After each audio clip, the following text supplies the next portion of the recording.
Ang katahimikan sa loob ng marangyang sementeryo ng Heritage Park ay tila isang mabigat na kumot na bumabalot sa mag-asawang Victor at Patricia.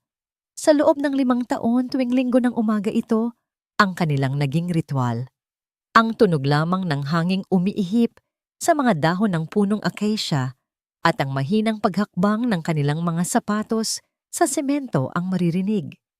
Ang sementeryong ito ay para lamang sa mga pinakamayayaman sa bansa, malinis payapa, at puno ng mga estatwang marmol na tila nagbabantay sa mga yumaong mahal sa buhay.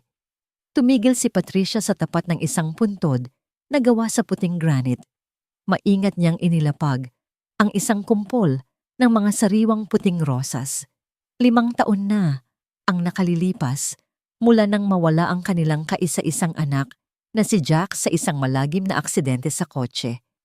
5 taon na ang bawat gabi ay puno ng luha at bawat umaga ay puno ng pangungulila.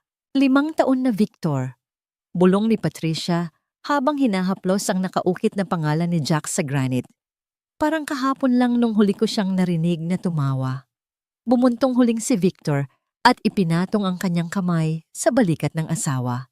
Kailangan nating magpakatatag, Patricia.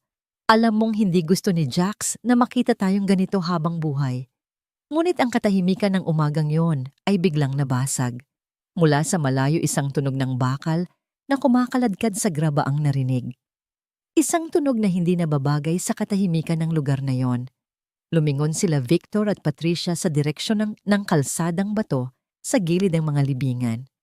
Isang lalaking nakaupo sa isang luma at kalawanging wheelchair ang dahan-dahang lumalapit. Ang kanyang hitsura ay nakapangingilabot. Ang kanyang buhok ay mahaba at marumi, ang kanyang balbas ay gusot-gusot at ang kanyang mga damit ay basahan na lamang. Ngunit ang pinakakapansin-pansin ay ang kanyang mukha. Puno ito ng mga pilat, mga malalalim at mapupulang peklat na tila muling binuo mula sa pagkakabasag. Ang kanyang kaliwang tainga ay halos wala na at ang kanyang ilong ay baluktot. Ina, Ama, buhay ako. Ang boses na yon ay paos, basag at puno ng sakit, ngunit tila isang kidlat na tumama sa puso ni Patricia. Nabitawan niya ang kanyang pitaka at ang mga gamit niya ay nagkalat sa lupa. Ang tunog ng pagbagsak ng mga gamit ay tila isang hudyat ng pagguho ng kanyang mundo. Hindi maaari, bulong ni Patricia. Ang kanyang mga binti ay nagsimulang manginig. Agad na humakbang si Victor sa harap ng kanyang asawa. Ang kanyang mukha ay puno ng galit at pagdududa. Sino ka, isa kang lapastangan? Paano mo nakuha ang lakas ng loob na gambalain ang katahimikan ng lugar na ito? Ang lalaki sa wheelchair ay tumigil ilang metro ang layo sa kanila. Ang kanyang mga matang kulay kape na tila may dalang pamilyar na kislap, sa likod ng lahat ng dumi ay nakatitig ng diretso kay Patricia. Ama, ako ito, si Jax, ang sabi ng lalaki, habang sinusubukang paikutin ang gulong ng kanyang wheelchair gamit ang mga kamay na puno rin ng peklat at sugat. Security! Sigaw ni Victor. Nasaan ang mga gwardiya? May baliw na nakapasok dito? Isang matipunong gwardiya na nakauniforme ang mabilis na tumakbo palapit sa kanila. Senyor Victor, Senyora Patricia, pasensya na po. Paalisin ko na po ang taong taban na ito. Huwag! Sigaw ni Patricia, isang sigaw na nagpatigil sa lahat. Ang kanyang mga mata ay hindi maalis sa lalaking nasa wheelchair. Mayroong kung ano sa mga mata ng lalaking iyon, isang sakit na hindi kayang pekein ng kahit sinong manloloko. Patricia, huwag kang makinig sa kanya. Maraming masasamang tao ang gustong pagsamantalahan ang ating pighati. Babala ni Victor habang hinahawakan ng mahigpit ang braso ng asawa. Ngunit kumawala si Patricia. Dahan-dahan siyang lumapit sa lalaki. Ang hangin ay tila tumigil sa pag-ihip. Bawat hakbang ni Patricia ay parang 1 taon ng paghihintay.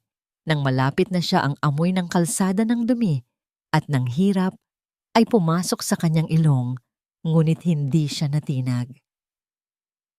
Paano mo nalaman ang aming pangalan?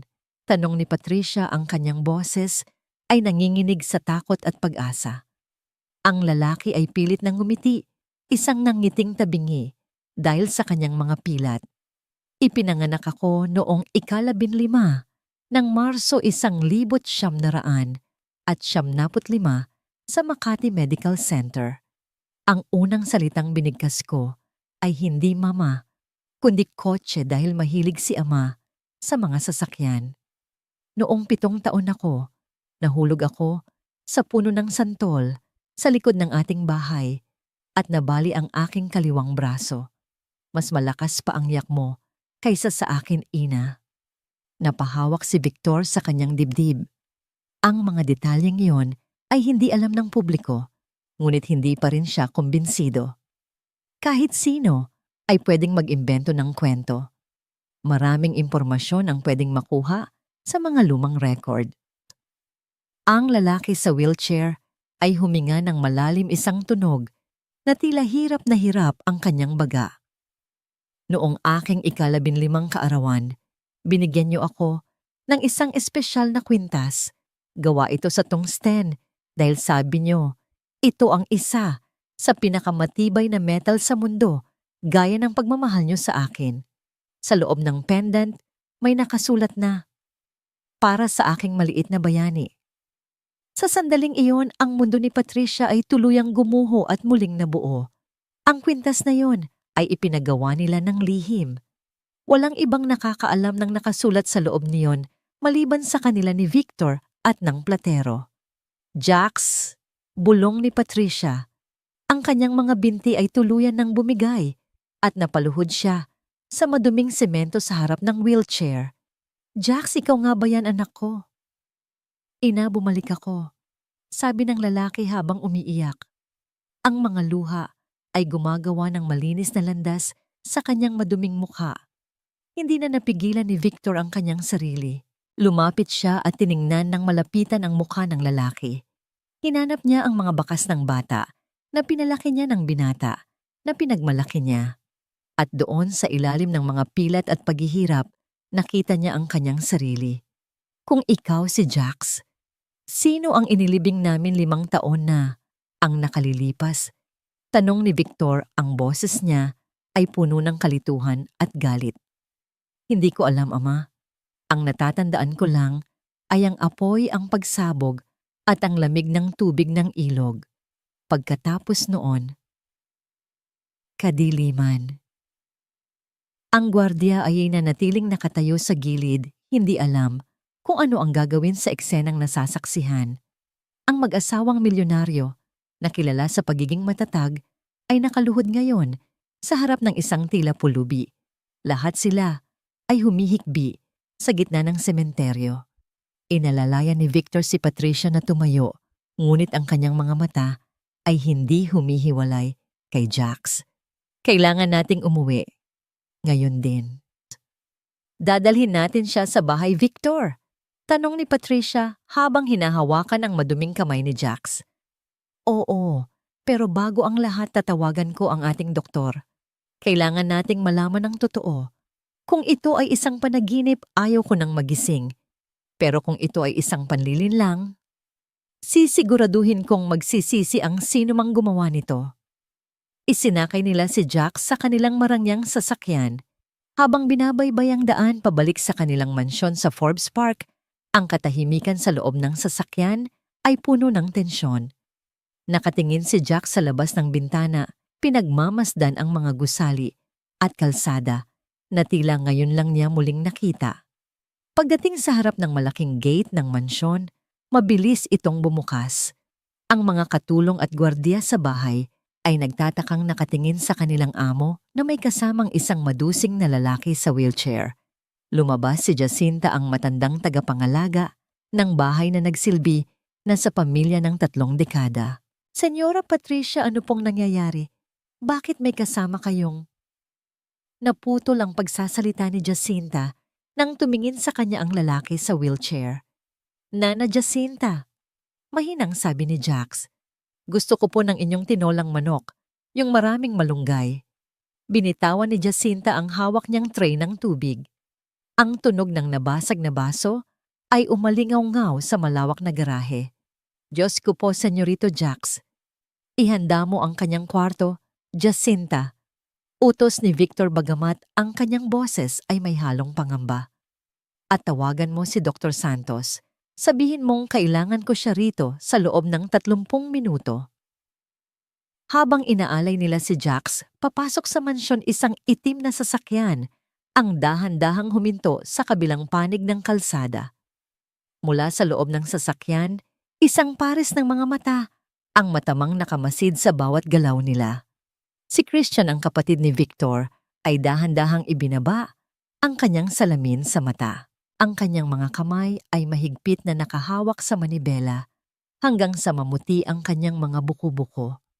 Ang kanyang mukha ay walang emosyon, ngunit sa loob niya isang bagyo ng takot at galit ang nagsisimulang mabuo.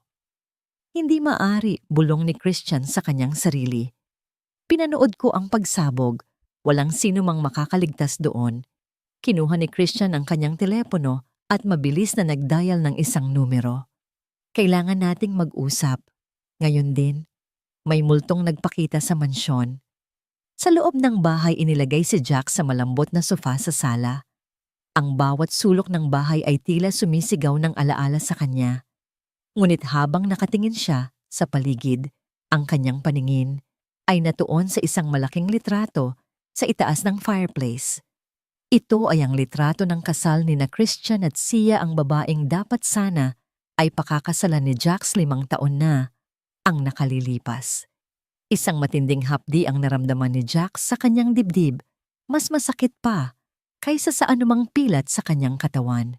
Tumingin siya sa kanyang ama na abala sa pakikipag-usap sa telepono at sa kanyang ina na hindi mapigilan ang paghaplos sa kanyang buhok.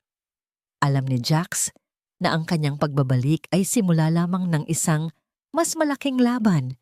Hindi lamang niya kailangang patunayan kung sino siya, kailangan din niyang tuklasin kung sino ang gustong pumatay sa kanya.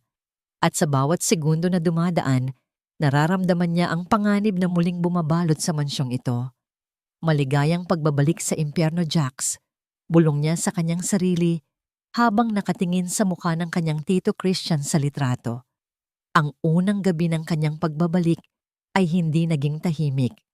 Habang ang ulan ay nagsimulang pumatak sa labas, ang bawat kidlat ay tila nagpapakita ng mga anino ng nakaraan na hindi pa tuluyang naililibing. Ang katotohanan ay unti-unti nang lumalabas at walang sino man ang ligtas. Sa oras na ito ay tuluyang mabunyag. Ang hangin sa loob ng sala ng mansyon ay tila naging malapot at mahirap hingahin. Sa pagdating ni na Christian at Sia, ang bawat hininga ay naging isang hamon. Nakaupo si Jack sa kanyang wheelchair sa gitna ng silid, isang madilim na figura na tila isang anino mula sa nakaraan. Bumukas ang malalaking pintong gawa sa narara at pumasok si Christian. Ang kanyang mga hakbang ay mabilis at puno ng awtoridad. Sa likuran niya dahan-dahang sumunod si Sia. Ang kanyang mukha ay kasing puti ng pader at ang kanyang mga kamay ay mahigpit na nakahawak sa kanyang mamahaling bag. Nang magtagpo ang mga mata ni na Jax at Sia, ang mundo ay tila tumigil sa pag-ikot. 5 taon na ang nakalilipas mula nang huli silang magyakap bilang magkasintahan. Ngayon, ang namamagitan sa kanila ay hindi lamang ang espasyo ng silid, kundi ang katotohanang asawa na si Sia ng sarili niyang tito. Victor, ano itong nabalitaan ko? Ang bungad ni Christian, ang kanyang boses, ay malakas at tila nanginginig sa halhal na galit. Sinasabi ng mga tauhan mo na may nagpapakilalang Jax, isang pulubi na pumasok sa ating pamamahay. Hindi sumagot si Victor. Nakatayo siya sa tabi ng bintana, nakatingin sa ulan na lalong lumalakas sa labas. Si Patricia naman ay nanatiling nakatayo. Sa likuran ni Jax, ang kanyang mga kamay ay nakapatong sa balikat ng kanyang anak, tila isang inang leon na handang pumatay para sa kanyang anak. Lumapit si Christian kay Jax, Tiningnan niya ang mga pilat sa mukha nito nang may halong pandidiri. Sino ka ba talaga? Magkano ba ang ibinayad sa'yo para gawin ang palabas na ito? Alam mo bang pwedeng-pwede kitang ipakulong ngayon din? Dahan-dahang iniangat ni Jax ang kanyang ulo. Ang kanyang mga mata ay walang takot na nakipagtitigan sa kanyang tito. Tito Christian, ang paos na boses ni Jax ay umalingaw-ngaw sa sala. Hindi mo ba ako nakikilala? Ako yung batang tinuruan mong maglaro ng chess noong 10 taon ako. Yung batang sinasabihan mong dapat ay laging handa dahil ang mundo ay puno ng mga mandaragit. Bahagyang napaatras si Christian. Ang kanyang panga ay naggingit-ngit. Sa likuran niya narinig ang mahinang hikbi ni Sia. Hindi na napigilan ng babae ang kanyang sarili at tuluyang napahagulgol. Jax! Bulong ni Sia. Ang boses niya ay puno ng pagsisisi at sakit. Sia, huwag kang maniwala sa kanya. Mabilis na sabi ni Christian, sabay baling sa kanyang asawa. Nababaliw na ba kayo na matay si Jax sa harap ng ating mga mata? Nakita natin ang abo. Hindi natin nakita ang kanyang katawan, Christian. Ang malamig na sagot ni Victor. Lumapit siya sa gitna ng sala at hinarap ang kanyang kapatid. Inilibing natin ang mga abong inakala nating sa kanya. Ngunit ngayon, narito siya. At bago tayo gumawa ng anumang konklusyon, tatapusin natin ang DNA test. Eksaktong dumating si Dr. Santos, ang matagal ng doktor ng pamilya. Dala niya ang kanyang kagamitan para sa pagsusuri. Ang bawat kilos ng doktor ang pagkuha ng swab sa loob ng pisngi ni Jax at ang pagkuha ng dugo. Kay Victor ay sinundan ng bawat mata sa silid. Ang tunog ng mga kagamitang medikal na inilalapag sa mesa ay tila tunog ng isang orasan na nagbibilang ng oras bago ang isang pagsabog. Kailangan ko ng 24 na oras para sa opisyal na resulta, pahayag ni Dr. Santos habang itinatago ang mga sample. Ngunit pansamantala kailangang magpahinga ng pasyente. Marami siyang mga sugat na kailangang linisin at mga buto na tila hindi maayos ang pagkakadugtong. Matapos umalis ang doktor, ang mansyon ay nabalot ng isang nakabibinging katahimikan. Inutusan ni Patricia si Jacinta na dalhin si Jax sa kanyang lumang kwarto sa ikalawang palapag. Habang itinutulak ang wheelchair ni Jax sa pasilyo, bawat painting at estatwa sa mansyon ay tila nanonood sa kanya. Ang mansyong ito na dati ay puno ng liwanag at tawanan ay tila naging isang malaking kabaong na gawa sa ginto. Madilim ang mga sulok at ang bawat katulong na nadadaanan nila ay mabilis na yumuyuko takot na tumingin sa mukha ng multong nagbalik. Nang bumukas ang pinto ng kanyang kwarto, napatigil si Jax. Lahat ay eksaktong gaya ng iniwan niya 5 taon na ang nakalilipas. Ang kanyang mga aklat, ang kanyang mga tropeyo sa paglangoy, pati ang kanyang paboritong leather jacket na nakasabit sa likod ng pinto. Inalagaan ito ni Patricia ng buong ingat, tila isang dambana para sa isang namatay na Diyos. Iwan niyo muna ako. Pakiusap ni Jax kay Jacinta at Patricia. Pero anak, kailangan mong kumain.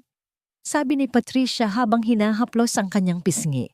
Mamaya na po, ina. Gusto ko lang munang mapag-isa. Nang makaalis ang dalawa, pinilit ni Jax na tumayo mula sa wheelchair. Ang kanyang mga binti ay nanginig at isang matinding sakit ang gumuhit mula sa kanyang balakang hanggang sa mga daliri sa paa. Napakapit siya sa gilid ng mesa at isang mahinang tunog ng pagkiskis ng kahoy sa sahig ang narinig. Tumingin siya sa salamin. Ang taong nakatingin sa kanya ay hindi ang Jax na nakilala ng Forbes Park. Ang taong iyon ay isang mandirigma na dumaan sa apoy. Hinawakan niya ang kanyang mga pilat. Naalala niya ang lamig ng tubig ng ilog at ang mga gabing natutulog siya sa semento. Iniisip kung bakit walang humahanap sa kanya. Biglang bumukas ang pinto ng walang katok. Pumasok si Sia. Mabilis na napaupo si Jax sa kanyang wheelchair, itinatago ang kanyang paghihirap. Nakatayo si Sia sa harap ng pinto, nakasara na ito sa likuran niya. Ang kanyang mga mata ay mapula at namamaga. Bakit ka bumalik, Jax? Ang tanong ni Sia, ang boses niya ay halos isang bulong. Bakit siya masama ba para sa isang biktima na bumalik sa kanyang tahanan? Ang sagot ni Jax puno ng sarkasmo. Hindi mo alam kung anong pinagdaanan ko. 5 taon akong nagluksa. 5 taon akong inalagaan ni Christian nung wala akong matakbuhan. Lumapit si Sia sa kanya, ang amoy ng kanyang mamahaling pabango ay humahalo sa amoy ng gamot sa kwarto. Inalagaan kanya o kinuha niya ang pagkakataon para makuha ang lahat ng sa akin, pati na ang babaeng mahal ko. Galit na tumingin si Jax sa kanya. Asawa ka na niya ngayon, Sia. Paano mo nagawang matulog sa tabi ng kapatid ng tatay ko? Isang malakas na tunog ng sampal ang umalingaw-ngaw sa kwarto. Sinampal ni Sia si Jax, ngunit sa halip na magalit tumawa lamang nang mahina ang lalaki. Masakit ba ang katotohanan, Sia? Habang ako ay nagkakalkal ng basura, para mabuhay ikaw ay nagsasaya sa mga party bilang asawa ng isang mendongka. Wala kang alam. Sigaw ni Sia habang umiiyak. Pinilit niya ako, sabi niya. Bago pa matapos ni Sia ang kanyang sasabihin, ang pinto ay marahas na bumukas at pumasok si Christian. Agad niyang hinila ang braso ni Sia ng napakahigpit na nagdulot ng isang mahinang daing mula sa babae. Anong ginagawa mo rito, Sia? Sabi ko sa'yo, huwag kang lalapit sa taong ito. Ang mariing sabi ni Christian. Ang kanyang mga mata ay tila nagnininga sa selos at takot. Nasasaktan ako. Christian, bitawan mo ako. Pakiusap ni Sia. Tiningnan ni Christian si Jax nang may mapanguyam ng ngiti. Alam mo, Jax, kung ikaw man talaga si Jax, dapat ay nanatili ka na lang kung nasaan ka man nanggaling. Dahil sa mansyong ito, wala ka ng puwang. Ang lahat ng dati ay sayo ay akin na ngayon. At sisiguraduhin ko na hinding-hindi mo ito mababawi. Binitawan ni Christian si Sia at itinulak ito palabas ng kwarto. Bago siya lumabas, lumingon siya kay Jax. Huwag kang masyadong kampante sa DNA test na yan. Maraming bagay ang pwedeng mangyari sa loob ng 24 na oras. Naiwang mag-isa si Jax sa dilim. Ang ulan sa labas ay tila isang malakas na tambol na nagpapahiwatig ng papalapit na digmaan. Alam ni Jax na ang banta ni Christian ay hindi biro. Ngunit may isang bagay na hindi alam ni Christian. Sa loob ng 5 taon ng paghihirap, ang tanging nagpanatili sa buhay kay Jax ay ang galit. Isang galit na mas matindi pa sa apoy na sumunog sa kanyang kotse. Gumapang si Jax patungo sa kanyang kama. Ang bawat galaw ay isang sakripisyo ng pawis at sakit. Nang mahiga siya, naramdaman niya ang isang matigas na bagay sa ilalim ng kanyang unan. Inabot niya ito at naramdaman ang malamig na metal. Ito ang kanyang lumang cellphone na tila itinago ni Patricia roon sa loob ng maraming taon. Kahit na luma na, sinubukan niyang pindutin ang power button. Sa kanyang gulat, bumukas ang screen bagaman mahina na ang baterya. Isang mensahe ang nakita niya sa screen, isang mensahe na hindi niya nabasa noong gabi ng aksidente dahil sa kalasingan. Ang mensahe ay galing sa isang hindi kilalang numero. Huwag kang dadaan sa kalsada ng bundok ngayong gabi. May nagputol ng preno mo. Nanlaki ang mga mata ni Jax. Ang mensaheng ito ay ipinadala 10 minuto bago ang aksidente. Ibig sabihin, may isang taong nagtangkang magligtas sa kanya at ang taong yon ay maaaring narito pa rin sa loob ng mansyong ito. Ang kadiliman sa loob ng kwarto ay tila isang buhay na nilalang na dahan-dahang sumasakal kay Jax. Nanatili siyang hindi gumagalaw sa kanyang kama. Ang kanyang puso ay mabilis na tumitibok, ngunit ang kanyang paghinga ay sadyang pinabagal. Sa bawat pag-idlap ng kidlat mula sa labas, nakikita niya ang anino ng isang tao na dahan-dahang lumalapit sa paanan ng kanyang kama. Ang kislap ng isang matalim na bagay, isang kutsilyo ay sapat na para magising ang lahat ng kanyang mga instinct na natutunan niya sa malupit na lansangan. Nang maramdaman ni Jax na itataas na ng anino ang sandata, mabilis niyang ginamit ang kanyang lakas. Kahit na mahina ang kanyang mga binti, Ang kanyang mga bisig ay kasing tigas ng bakal dahil sa 5 taon ng pag-ikot ng wheelchair at paggapang. Hinawakan niya ang pulso ng estranghero at buong lakas itong pinalipit. Isang mahinang ungol ng sakit ang narinig sa dilim. Nagpumiglas ang anino at sa gitna ng pagbubunyi ng bagyo sa labas, mabilis itong nakawala at tumakbo palabas ng pinto. Ilang sandali pa bumalik ang kuryente at muling nagliwanag ang buong mansyon. Hingal na hingal si Jax. Tumingin siya sa sahig at nakita ang isang maliit na piraso ng tela na nunit niya mula sa suot nang umatake sa kanya. Ito ay isang itim na tela mula sa isang mamahaling suit.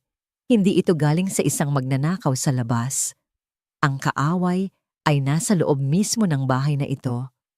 Napahiga si Jax at tumingin sa kisame. Ang pangyayaring iyon ay nagdala sa kanya pabalik sa nakaraan sa 5 taon na tila isang mahabang bangungot. Matapos ang pagsabog ng kotse 5 taon na, ang nakalilipas ang huling natatandaan ni Jax ay ang init ng apoy at ang matinding hapdi sa kanyang muka bago siya tumalon o nahulog sa ilog. Ang malamig na tubig ang nagligtas sa kanya sa apoy, ngunit ito rin ang muntik ng pumatay sa kanya. Naanod ang kanyang katawan ng ilang kilometro hanggang sa mapadpad siya sa pampang ng isang liblib na kagubatan sa paanan ng bundok. Doon siya natagpuan ni Dr. Vicente. Si Dr. Vicente ay isang matandang siruhano na tinalikuran ng mundo matapos mamatay ang kanyang pamilya sa isang malagim na krimen. Pinili niyang mamuhay ng mag-isa sa isang maliit na kubo sa gitna ng gubat. Siya ang muling bumuo kay Jax, hindi lamang ang katawan nito, kundi ang buhay nito. Bakit mo ako iniligtas, Doc? Madalas itanong ni Jax noong mga unang buwan, habang ang kanyang buong mukha ay balot pa ng benda at ang kanyang mga binti ay hindi pa maigalaw. Dahil ang bawat buhay ay may halaga, iho, kahit na ang buhay na pilit na kinukuha ng iba. Ang laging sagot ng matanda, habang matiyagang nililinis ang mga sugat ni Jax, gamit ang mga halamang gamot at kaunting supply na nakukuha niya sa bayan. Sa loob ng 3 taon, si Dr. Vicente ang naging amaguro at tanging kaibigan ni Jax. Dahil sa matinding trauma sa ulo, nawala ang alaala ni Jax. Hindi niya alam ang kanyang pangalan, ang kanyang pinagmulan, o kung bakit siya puno ng sugat. Tinawag lamang siyang iho ni Vicente. Ang matanda ang gumawa ng kanyang unang wheelchair na gawa sa kahoy at mga gulong ng lumang bisikleta. Alalahanin mo, iho, sabi ni Vicente, isang gabi, habang sila ay nakaupo sa tapat ng apoy. Ang mga pilat sa iyong mukha ay hindi kapangitan. Ang mga ito ay mga medalya ng iyong tagumpay laban sa kamatayan. Ngunit ang kapayapaang yon ay natapos nang pumanaw si Dr. Vicente dahil sa katandaan at sakit sa puso. Matapos ilibingin ni Jax ang matanda, dumating ang mga kamag-anak ni Vicente na sakim sa lupa nito. Nakita nila si Jax bilang isang pabigat, isang madungis na pilay na walang silbi. Alis dito, hindi ka namin kailangan. Sigaw ng pamangkin ni Vicente habang itinatapon ang wheelchair ni Jax sa kalsada. Mula noon, nagsimula ang kalbaryo ni Jax sa lansangan. Sa loob ng 2 taon, naging isa siyang pulubi. Natuto siyang matulog sa ilalim ng mga tulay sa Maynila balot ng dyaryo para labanan ang lamig. Natuto siyang makipag-agawan ng pagkain sa mga asong gala.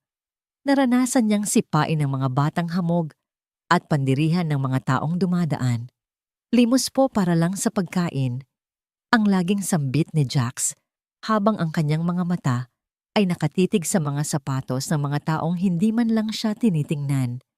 Ang kanyang alaala ay bumalik lamang 3 linggo ang nakalilipas. Nakita niya ang isang lumang dyaryo na ginamit niyang kumot. Doon nakita niya ang isang artikulo tungkol sa 5th anibersaryo ng pagkamatay ng anak ng mga Mendonca. Ang kanyang larawan, isang masayang Jax, bago ang aksidente ay nakatitig sa kanya. Sa sandaling iyon, tila isang pintong biglang bumukas sa kanyang utak. Ang lahat ng sakit, ang lahat ng katotohanan, at ang mukha ng mga taong nagtaksil sa kanya ay bumalik na, parang isang baha. Nagtiyaga siyang magtulak ng wheelchair mula sa madidilim na eskinita ng Maynila hanggang sa marating niya ang Heritage Park sa araw ng kanyang anibersaryo. Ang bawat sentimo na nalimos niya ay ginamit niya para makarating doon.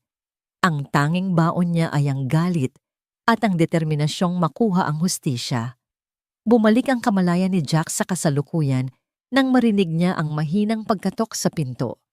Pumasok si Jacinta, ang matandang tagapangalaga, dala ang isang mangkok ng mainit na sopas. "Senyorito Jax, heto po ang pagkain niyo." Sabi ni Jacinta, ang kanyang boses ay puno ng habag. Inilapag niya ang pagkain sa mesa at napansin ang nanginginig na mga kamay ni Jax. "Ayos lang po ba kayo? Mukhang may nangyari." Tumingin si Jax kay Jacinta. "Nana Jacinta, may pumasok sa kwarto ko. Isang tao na gustong tapusin ang hindi nila natapos. 5 taon na ang nakalilipas." Nanlaki ang mga mata ni Jacinta at mabilis siyang nag-antanda ng krus. "Diyos ko po, sino ang gagawa niyon? Sasabihan ko ba si Senyor Victor?" "Huwag muna." Pigil ni Jax. "Gusto kong malaman kung hanggang saan ang kaya nilang gawin. Ang mansyong ito ay puno ng mga ahas at kailangan kong maging mas matalino sa kanila." Habang kumakain si Jax, naramdaman niya ang init ng sopas na dumadaloy sa kanyang katawan, ngunit ang kanyang puso ay nananatiling malamig. Alam niyang ang pag-atake sa kanya kanina ay patunay lamang na natatakot si Christian. Ang banta ng DNA test ay isang hatol ng kamatayan para sa mga ambisyon ng kanyang tito. Kinaumagahan ng buong pamilya ay muling nagtipon sa sala para sa pagdating ni Dr. Santos dala ang resulta. Ang tensyon ay mas matindi pa kaysa noong unang gabi. Nakatayo si Victor sa gilid ng fireplace habang si Patricia ay nakaupo sa tabi ni Jax, hawak ang kamay ng anak. Si Christian at Sia ay nasa kabilang dulo. Si Christian ay tila hindi mapakali at panandali ang tumitingin sa kanyang relo. "Narito na ang resulta," sabi ni Dr. Santos habang binubuksan ng isang selyadong sobre. "Isinagawa namin ang paghahambing sa pagitan ng DNA ni Senyor Victor at ng DNA ng pasyente." Tumigil ang tibok ng puso ng lahat. Ang tunog ng pagpunit ng papel ay tila bawat segundo ng paghuhukom. Ang resulta ay nagpapatunay na mayroong 99.9% probability na ang pasyente ay ang biolohikal na anak ni Victor Mendonca. Siya nga si Jax Mendonca. Isang malakas na hikbi ang kumawala kay Patricia. Niyakap niya si Jax nang napakahigpit. "Sabi ko na nga ba, alam ng puso ko ang totoo." Nakahinga ng maluwag si Victor at lumapit sa kanyang anak. Ang kanyang mga mata ay puno ng luha ng pagsisisi. "Jax, patawarin mo ako anak. Patawarin mo ako kung nag-alinlangan ako." Ngunit sa gitna ng emosyon ng pamilya, isang malakas na tunog ng pagbagsak ng baso ang narinig. Si Christian ay napatayo, ang kanyang mukha ay puno ng galit at pamumutla. "Hindi ito maaari. Siguradong may daya ito," sigaw ni Christian. "Victor, huwag kang magpaloko. Ang taong ito ay isang impostor na gumamit ng kung anong teknolohiya para linlangin ang doktor." "Tumahimik ka, Christian." Ang mariing utos ni Victor. Ang boses niya ay umalingaw-ngaw sa buong mansyon. Ang resulta ay malinaw. Si Jax ay buhay at siya ang tanging herederong kinikilala ko. Tumingin si Jax kay Christian, isang malamig at mapanghamong tingin. "Ano ang ikinatatakot mo, Tito Christian? Hindi ba dapat ay masaya ka dahil buhay ang paborito mong sobrinyo? O baka naman, nag-aalala ka dahil ang lahat ng ninakaw mo ay kailangan mo nang ibalik?" Natahimik ang lahat. Ang bawat katulong na nakikinig sa paligid ay nagkatinginan. Ang mga salita ni Jax ay tila mga palaso na direktang tumama sa lihim na kasalanan ni Christian. "Walang akong ninanakaw," bulyaw ni Christian. "Iniligtas ko ang kumpanyang ito nung lugmok na lugmok si Victor. Iniligtas o sinamantala? Ang hirit ni Jax, gusto ko ring malaman tito, nasaan na yung kotse ko? Yung kotseng sinasabi mong sumabog nang dahil sa pagkakamali ko. Gusto kong makita ang mga ulat ng pulisya. Napansin ni Jax ang bahagyang panginginig ng panga ni Christian. Sa likuran ni Christian nakita ni Jax si Sia na nakatingin sa kanya ng may halong takot at babala. Tila may gustong sabihin ang babae ngunit hindi niya magawa. Tapos na ang usapan, sabi ni Victor. Jax, simula ngayon mananatili ka rito sa mansyon. Walang sino man ang gagambala sa iyong paggaling. At Christian, kailangan nating pag-usapan ang muling paglipat ng ilang bahagi ng kumpanya sa pangalan ni Jax. Umalis si Christian nang hindi nagsasalita. Ang bawat hakbang niya ay tila isang banta ng karahasan. Si Sia ay sumunod sa kanya, ngunit bago lumabas muli siyang lumingon kay Jax. At sa pagkakataong ito, nakita ni Jax ang mga labi ni Sia na bumubuo ng isang salita, mag-ingat. Nang maiwan silang tatlo si Victor, Patricia at Jax, naramdaman ni Jax na ang laban ay nagsisimula pa lamang. Ang DNA test ay susi lamang sa pinto, ngunit ang tunay na demonyo ay nasa loob pa rin ng bahay. Ang magtawag ni Jax kay Victor. Gusto ko pong malaman ang lahat tungkol sa kumpanya noong wala ako. At gusto ko ring malaman, kumusta ang aking kuya na si Ian? Napatigil si Victor. Ang pangalan ni Ian ay isang sugat na matagal nang naghilom, ngunit muling binuksan ni Jax. Bakit mo natanong ang tungkol sa iyong kuya, Jax? Alam mong sanggol pa lamang siya nang mamatay siya dahil sa sakit. Gusto ko lang malaman, Ama, ang sabi ni Jax habang hinahawakan ang piraso ng itim na tela sa loob ng kanyang bulsa. Dahil naramdaman ko na ang kamatayan ay matagal nang nakatira sa pamilyang ito. Ang hapagkainan ng pamilya Mendonca ay isang obra maestra ng karangyaan. Ang mahabang mesa ay gawa sa pinakamahal na kahoy na babalot ng telang lino at napapalamutian ng mga kandelabra na gawa sa purong pilak. Ngunit sa gabing iyon ang kinang ng mga kristal na baso ay hindi sapat para itago ang dilim na bumabalot sa bawat isa sa kanila.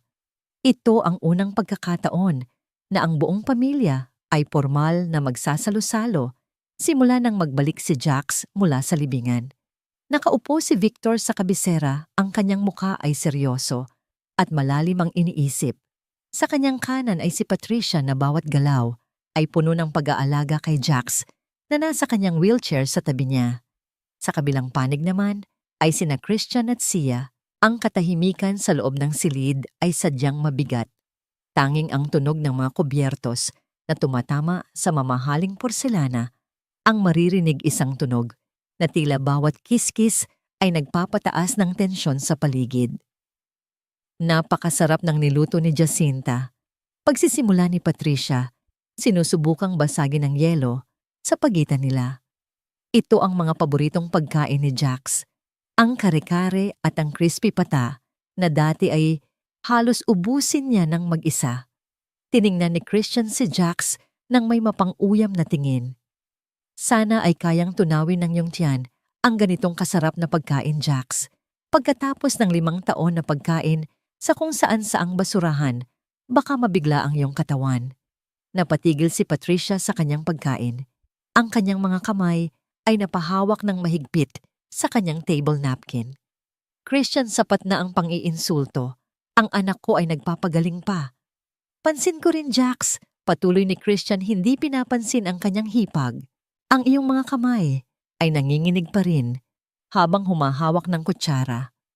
Paano mo balak pangunahan ang mga proyekto sa kumpanya kung kahit ang pagsupsop ng sabaw ay hirap ka?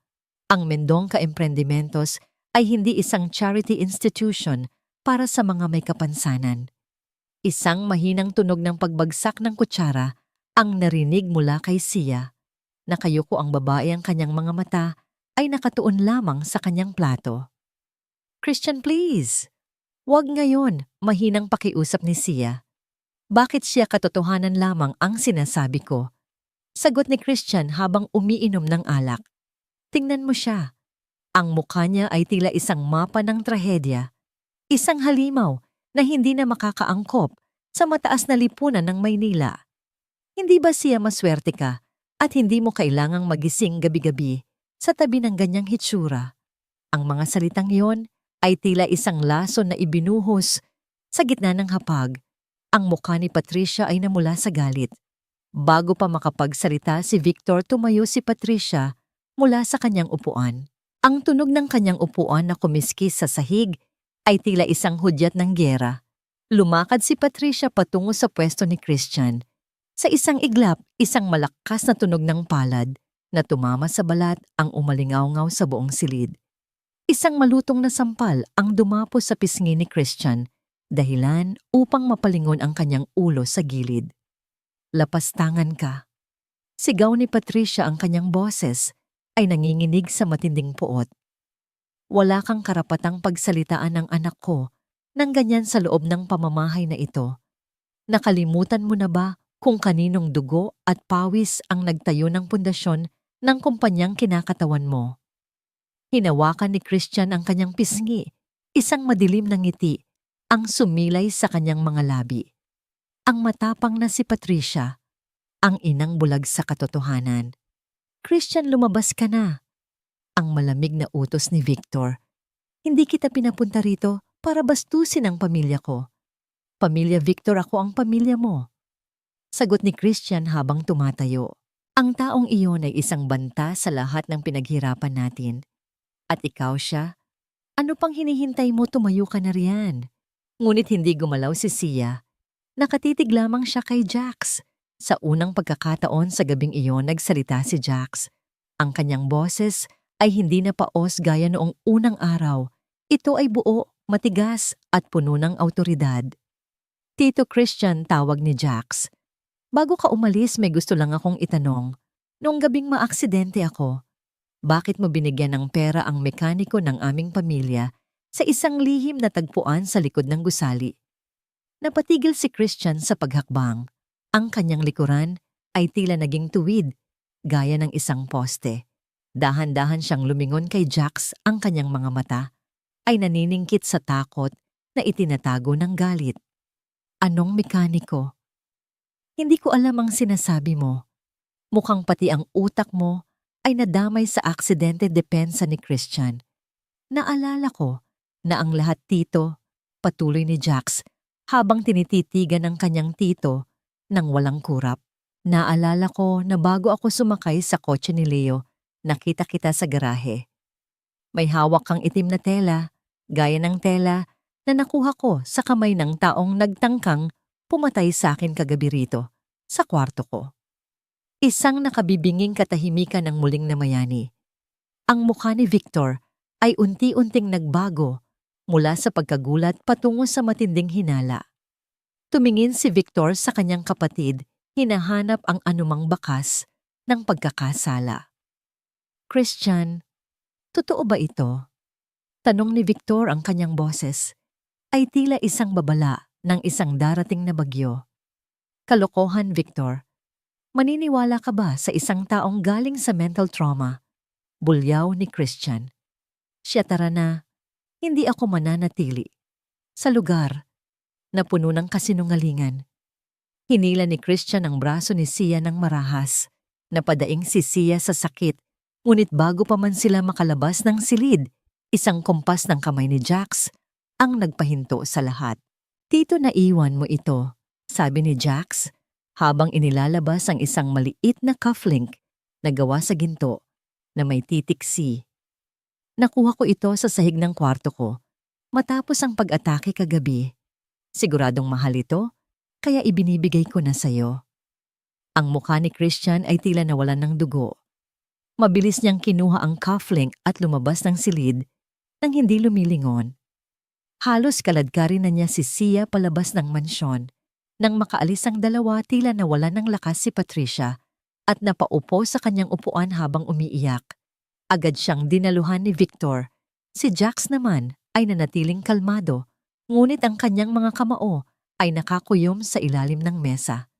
Jax, anak, totoo ba ang sinabi mo? May nagtangkang pumatay sa iyo rito sa loob ng bahay. Tanong ni Victor, ang kanyang tinig ay puno ng pangamba. Opo, Ama. Pero huwag kayong mag-alala. Ang mga taong gumagawa ng masama sa dilim ay natatakot sa liwanag at sisiguraduhin kong maliliwanagan ang lahat ng kanilang mga ginawa. Kinagabihan, hindi makatulog si Jax. Inutusan niya si Jacinta na dalhin siya sa veranda ng mansyon. Habang pinagmamasdan niya ang malawak na hardin, nakita niya ang isang anino sa ilalim ng puno ng nara. Ito ay si Sia. Bumaba si Jax gamit ang elevator ng mansyon at dahan-dahang tinahak ang daan patungo sa hardin. Ang tunog ng kanyang wheelchair sa damuhan ay tila isang mahinang kaluskos. Nang mapansin siya ni Sia, mabilis itong nagpunas ng luha. Jax, bakit ka narito? Mapanganib para sa'yo ang lumabas ng mag-isa. Sabi ni Sia, ang kanyang boses ay puno ng pag-aalala. Bakit ka umiiyak, Sia? Dahil ba sa asawa mo o dahil sa pagsisisi? Tanong ni Jax. Hindi mo alam kung gaano kahirap ang posisyon ko, Jax. Noong akala naming patay ka na, si Christian lang ang tumulong sa pamilya ko nung malubog kami sa utang. Pinilit ako ng mga magulang ko. At natakot ako. Natakot sa ano? Sa katotohanang baka may alam ka sa aksidente. Lumapit si Jax ng husto sa kanya. Sia, tingnan mo ako sa mga mata. Sabihin mo sa akin, alam mo ba na may nagputol ng preno ng kotse ko noong gabing iyon? Nanginginig ang buong katawan ni Sia. Tumingin siya sa paligid, tila may kinatatakutang anino sa bawat sulok. Hindi ko alam ang lahat, Jax. Pero bago kayo umalis noon, narinig ko si Christian na may kausap sa telepono. Sabi niya, tapusin mo na ang usapan, siguraduhin mong hindi na siya makakabalik. Akala ko ay tungkol sa negosyo hanggang sa mabalitaan ko ang pagsabog. Napapikit si Jax. Ang kumpirmasyon mula kay Sia ay sapat na para sa kanyang susunod na hakbang. Tulungan mo ako, Sia, pakiusap ni Jax. Tulungan mo akong pabagsakin siya. Hindi ko kaya, Jax. Papatayin niya ako. Papatayin niya tayong lahat. Hikbi ni Sia. Patay na ako sa paningin ng mundo sa loob ng 5 taon, Sia. Wala na akong kinatatakutan. Pero kailangan nating makuha ang mga dokumento sa kanyang lihim na safe sa opisina. Ang safe na nasa likod ng kanyang paboritong painting. Napatigil si Sia. Paano mo nalaman ang tungkol sa safe na yon? Dahil bago ang aksidente yon ang ipinapagawa sa akin ni Christian. Gusto niyang nakawin ko ang mga dokumento ng aking ama. Paliwanag ni Jax. Bago pa makasagot si Sia, isang malakas na tunog ng pagbali ng tuyong sanga ang narinig nila mula sa likuran ng mga halaman. Mabilis na lumingon si Jax at nakita ang isang bulto ng tao na mabilis na tumatakbo patungo sa direksyon ng kalsada. May nakikinig sa atin, bulong ni Jax. Pagbalik ni Jax sa kanyang silid, nakita niyang bukas ang kanyang laptop. Sa screen, may isang video na nakaplay ng paulit-ulit. Ito ay isang video ng aksidente, 5 taon na, ang nakalilipas na kinunan mula sa isang dashcam. Ngunit sa dulo ng video, may isang frame na hindi pa nakikita ng sinuman. Isang lalaking nakatayo sa gilid ng bangin, nanonood sa pagbagsak ng kotse, at ang lalaking iyon ay walang iba kundi ang sarili niyang ama, si Victor Mendonca. Isang mensahe ang lumitaw sa screen, hindi lang ang tito mo ang may gustong mawala ka. Ang liwanag mula sa screen ng laptop ay tila isang maputlang sulo sa gitna ng madilim na kwarto ni Jax. Paulit-ulit niyang pinapanood ang huling bahagi ng video. Ang bawat paggalaw ng mga piksel ay tila isang kutsilyong humahati sa kanyang puso.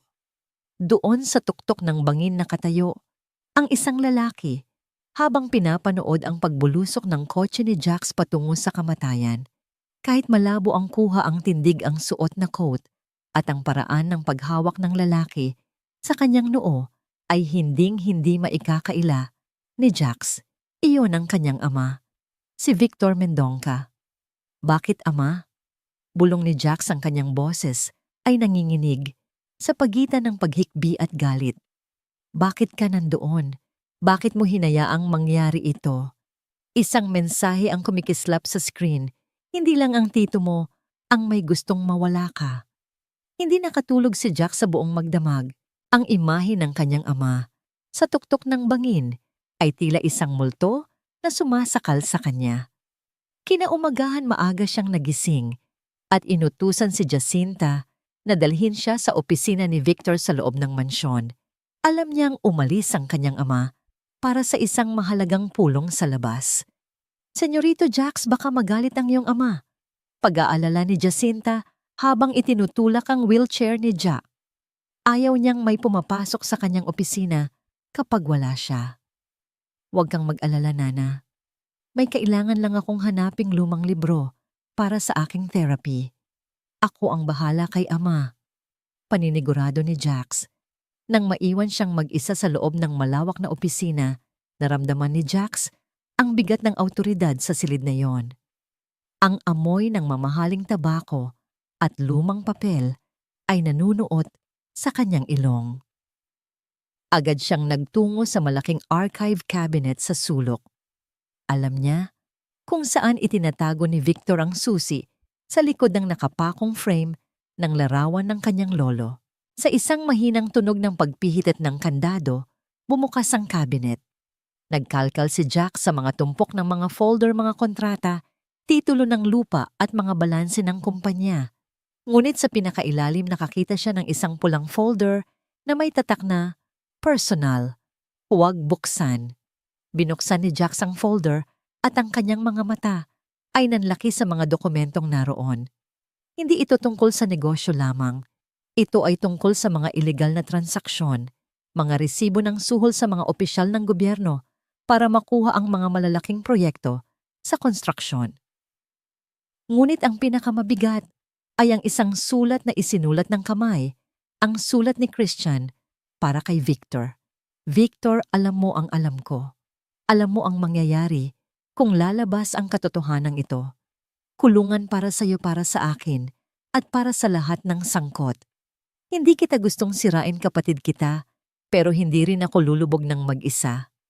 Simple lang ang alok ko 50% ng kumpanya kapalit ng aking katahimikan.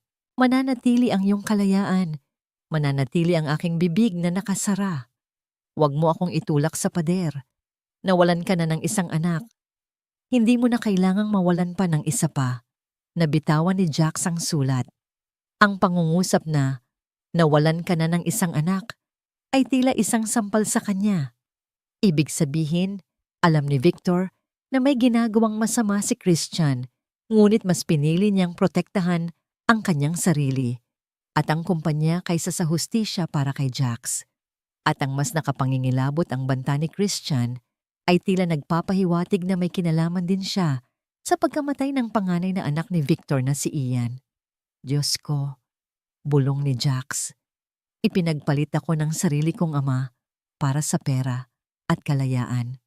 Biglang narinig ni Jax ang tunog ng papalapit na sasakyan sa garahe. Mabilis niyang ibinalik ang mga dokumento sa folder, isinarado ang cabinet at ibinalik ang susi sa pinagtataguan nito.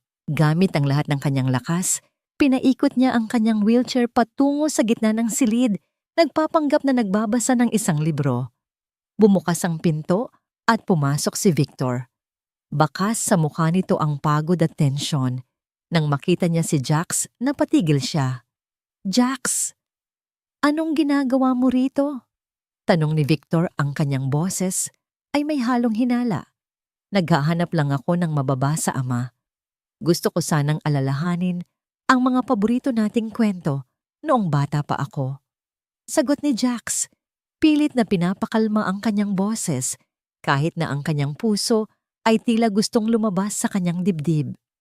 Lumapit si Victor at tinitigan ang kanyang anak. Sana ay nagsabi ka kay Jacinta. Alam mong ayaw kong dinidistorbo ang mga gamit ko rito. Pasensya na po, ama, sabi ni Jax habang nakatingin ng diretso sa mga mata ni Victor. Ama, may itatanong lang ako. Noong gabing maaksidente ako, nasaan ka po noon? Bakit parang nararamdaman ko na nakita kita. Ang baso ng tubig na hawak ni Victor ay bahagyang nayanig. Isang patak ng tubig ang natapon sa kanyang mamahaling lamesa. Anong klaseng tanong yan, Jax? Siyempre nasa bahay ako, natutulog. Nagising na lang ako sa tawag ng pulisya. Sigurado ka po ba? Hirit ni Jax, ang kanyang tinig ay naging malamig.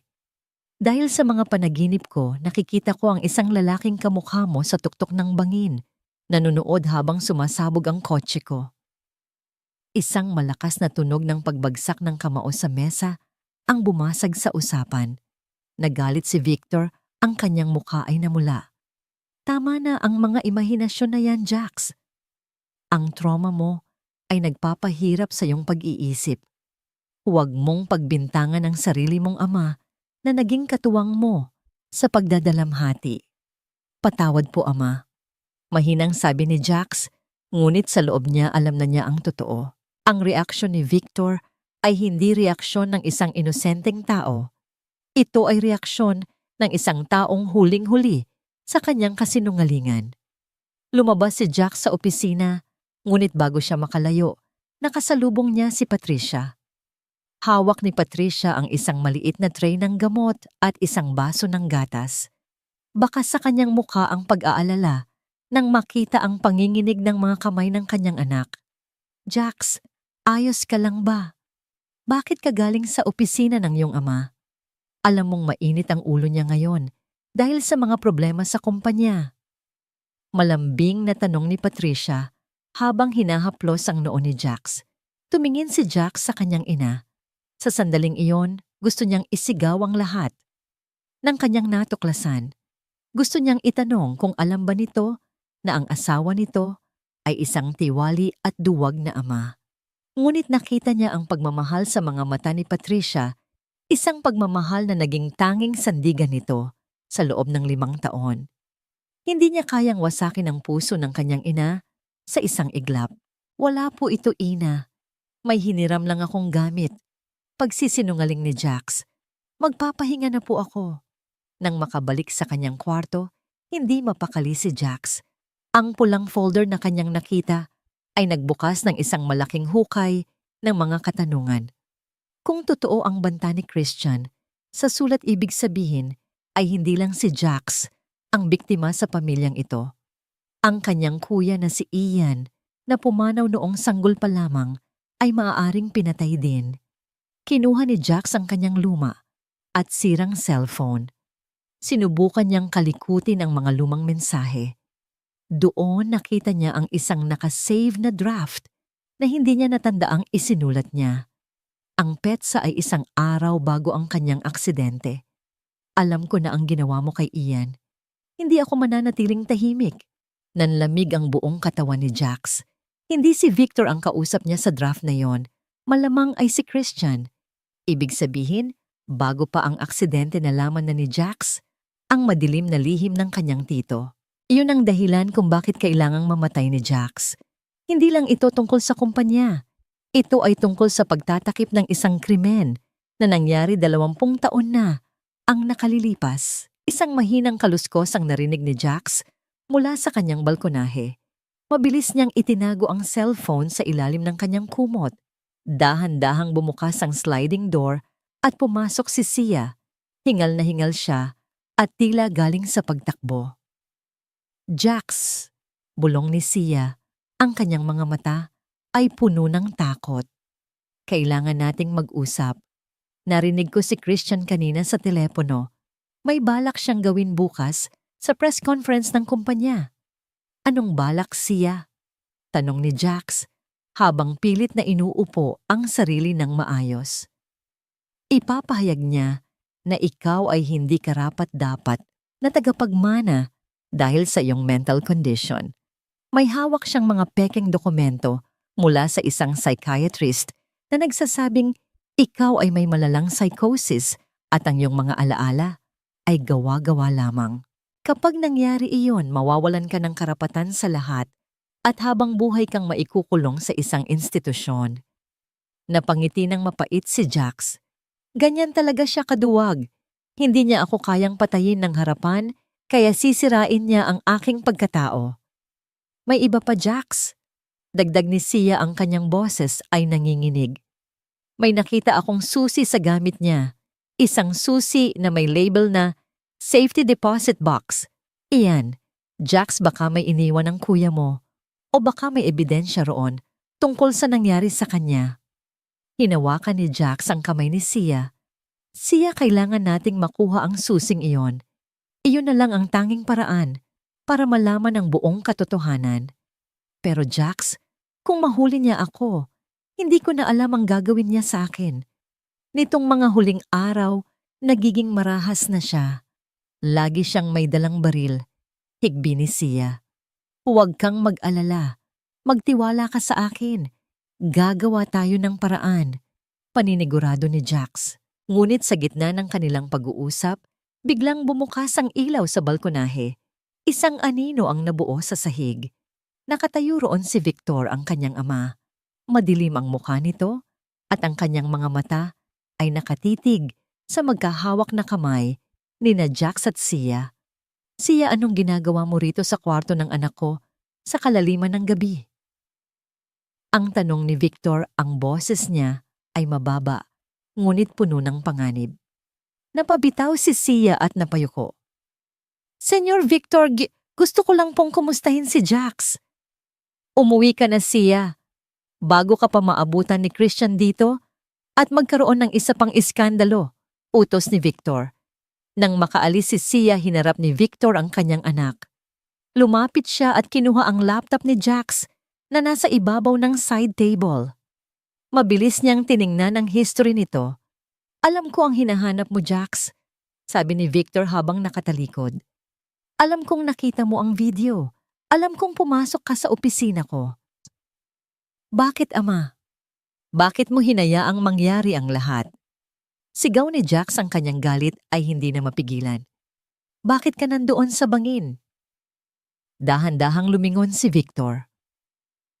Sa unang pagkakataon, nakita ni Jax ang mga luha sa mata ng kanyang ama, hindi luha ng pighati, kundi luha ng matinding pagsisisi at pagkatalo. Nandoon ako dahil sinubukan kitang pigilan, Jax. Pero huli na ang lahat. Nang makarating ako, nakita ko na ang pagsabog. At ang taong nag-utos niyon, ang taong nagtulak sa akin sa pader, ay ang sarili kong kapatid. At kung magsasalita ako noon, mawawala rin ang iyong ina. Pinrotektahan ko ang natitira sa pamilyang ito, Jax, kahit na ang kapalit noon ay ang sarili kong kaluluwa. Natahimik si Jax.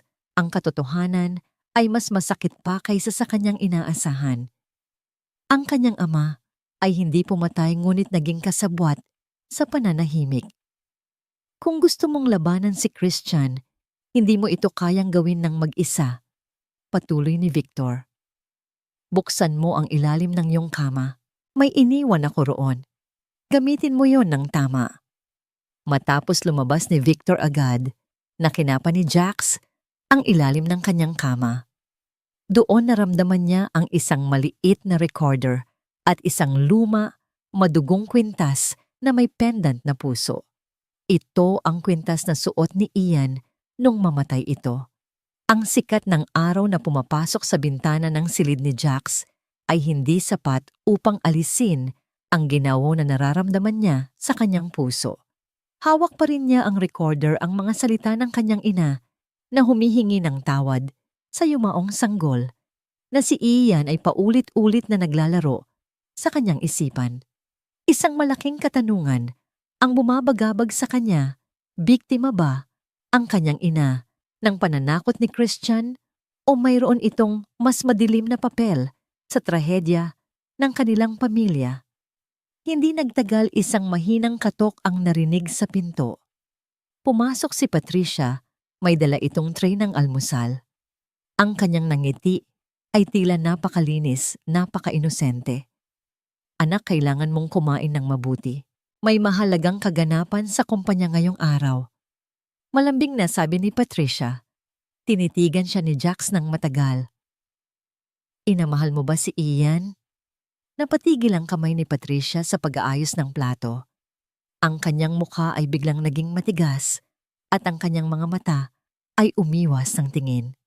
Siyempre anak, siya ang panganay ko. Bakit mo natanong? Wala lang po. Naisip ko lang na sa kabila ng lahat ng yaman natin, tila napakaraming kamatayan ang bumabalot sa atin. Makahulugang sagot ni Jax. Bago pa makasagot si Patricia, mabilis na pumasok si Sia sa kwarto. Mukhang balisa siya at panay ang lingon sa likuran. Nang makita niya si Patricia, pilit siyang ngumiti. Senyora, hinahanap po kayo ni Senyor Victor sa baba. May kailangan daw po silang pirmahan, sabi ni Sia. Tumango si Patricia at muling hinarap si Jax. Magpahinga ka anak. Huwag mo nang masyadong isipin ang mga bagay na wala na. Nang makalabas si Patricia, mabilis na isinara ni Sia ang pinto at nilapitan si Jax.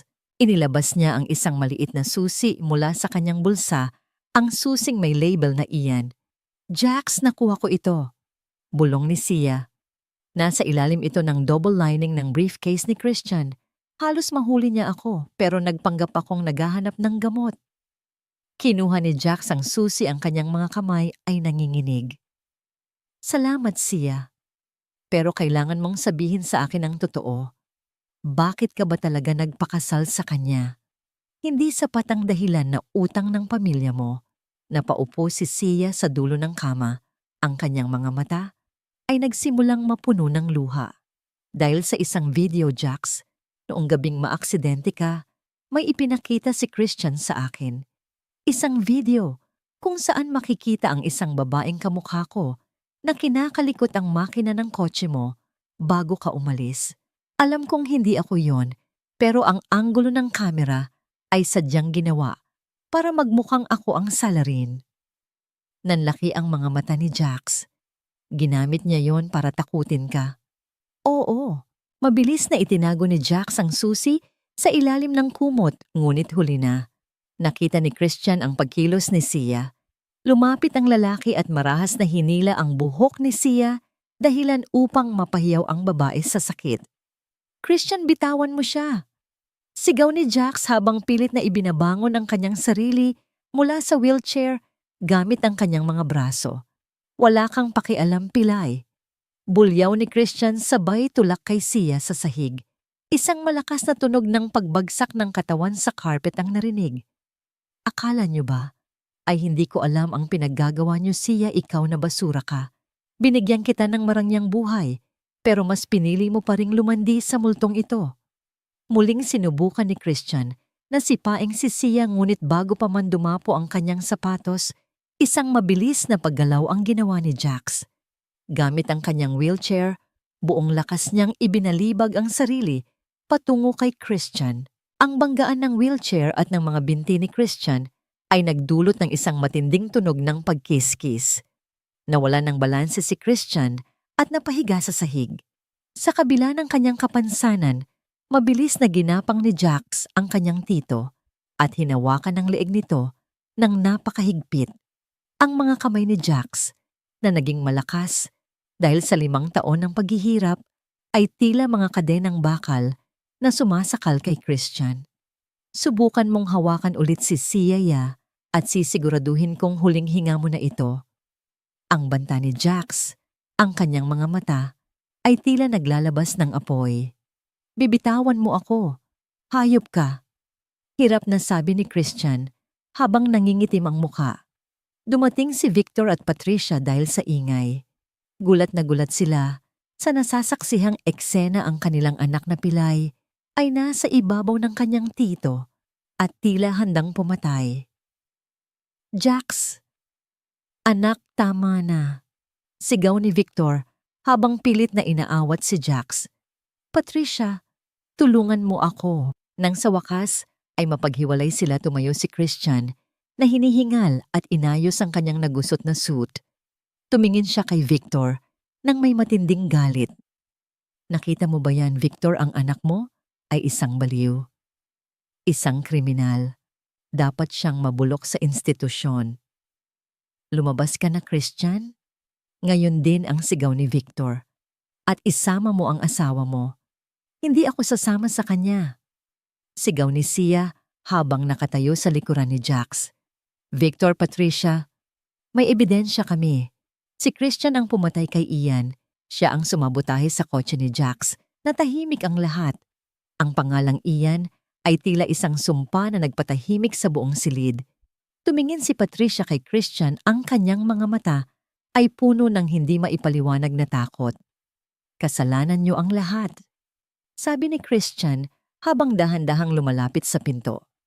At ikaw, Jax, huwag mong isipin na ang susing iyon ang magliligtas sa'yo. Ang safety deposit box na yon, siguraduhin mong mabubuksan mo bago ko makuha ang gusto ko. Matapos lumabas ni Christian na iwang nanginginig si Sia, lumapit si Patricia sa kanya at bigla itong sinampal ng napakalakas. Isang tunog ng palad na tumama sa pisngi ang narinig. Ina, bakit mo ginawa yon? Sigaw ni Jax. Dahil sinisira niya ang pamilyang ito. Sigaw ni Patricia habang umiiyak. Jax, huwag kang makikinig sa babaeng ito. Gusto lang niyang pag-awayin ang magkakapatid. Tumingin si Jax sa kanyang ina. Sa sandaling iyon, naramdaman niya ang isang matinding pagdududa. Bakit tila pinoprotektahan ni Patricia si Christian ang itinatago ng kanyang ina? Kinagabihan lihim na nag-usap sina Jax at Victor sa opisina. Ipinakita ni Jax ang susing nakuha ni Sia. Ama, kailangan nating pumunta sa bangko bukas, bago ang press conference, sabi ni Jax. Tumango si Victor. Sasamahan kita, anak. Panahon na para matapos ang lihim na ito. Ngunit mag-ingat tayo. Si Christian ay hindi titigil hanggat hindi tayo nawawala sa landas niya. Habang naghahanda si Jax para sa susunod na araw, nakatanggap siya ng isang anonymous na tawag sa kanyang cellphone. Ang boses ay boses ng isang matanda, tila pamilyar. Jax, huwag kang pupunta sa bangko bukas. Isang patibong ang naghihintay sa iyo roon. Ang susing yan. Hindi iyan para sa safety deposit box. Iyan ay para sa isang detonator. Nanlamig ang buong katawan ni Jax. Kung detonator ang susi, ibig sabihin ay planado na ni Christian ang susunod na pagsabog. At sa pagkakataong ito, kasama na niya ang kanyang ama. Ang pulang ilaw sa likuran ng sasakyan ni Victor ay dahan-dahang naglalaho sa dilim ng gabi, tila isang babala na mabilis na tumatakas. Nanigas si Jax sa kanyang wheelchair habang nakatingin sa bintana. Ang babala ng misteryosong tumawag ay umuukit sa kanyang isipan. Ang susing iyon ay hindi susi sa kayamanan, kundi isang mitya ng kamatayan. Siya Sia bilis. Sigaw ni Jax, ang kanyang boses ay puno ng desperasyon. Mabilis na tumakbo si Sia patungo sa kwarto ni Jax, baka sa kanyang muka ang pagtataka at takot. Anong nangyari, Jax? Bakit ka sumisigaw? Ang ama ko. Dala niya ang susi.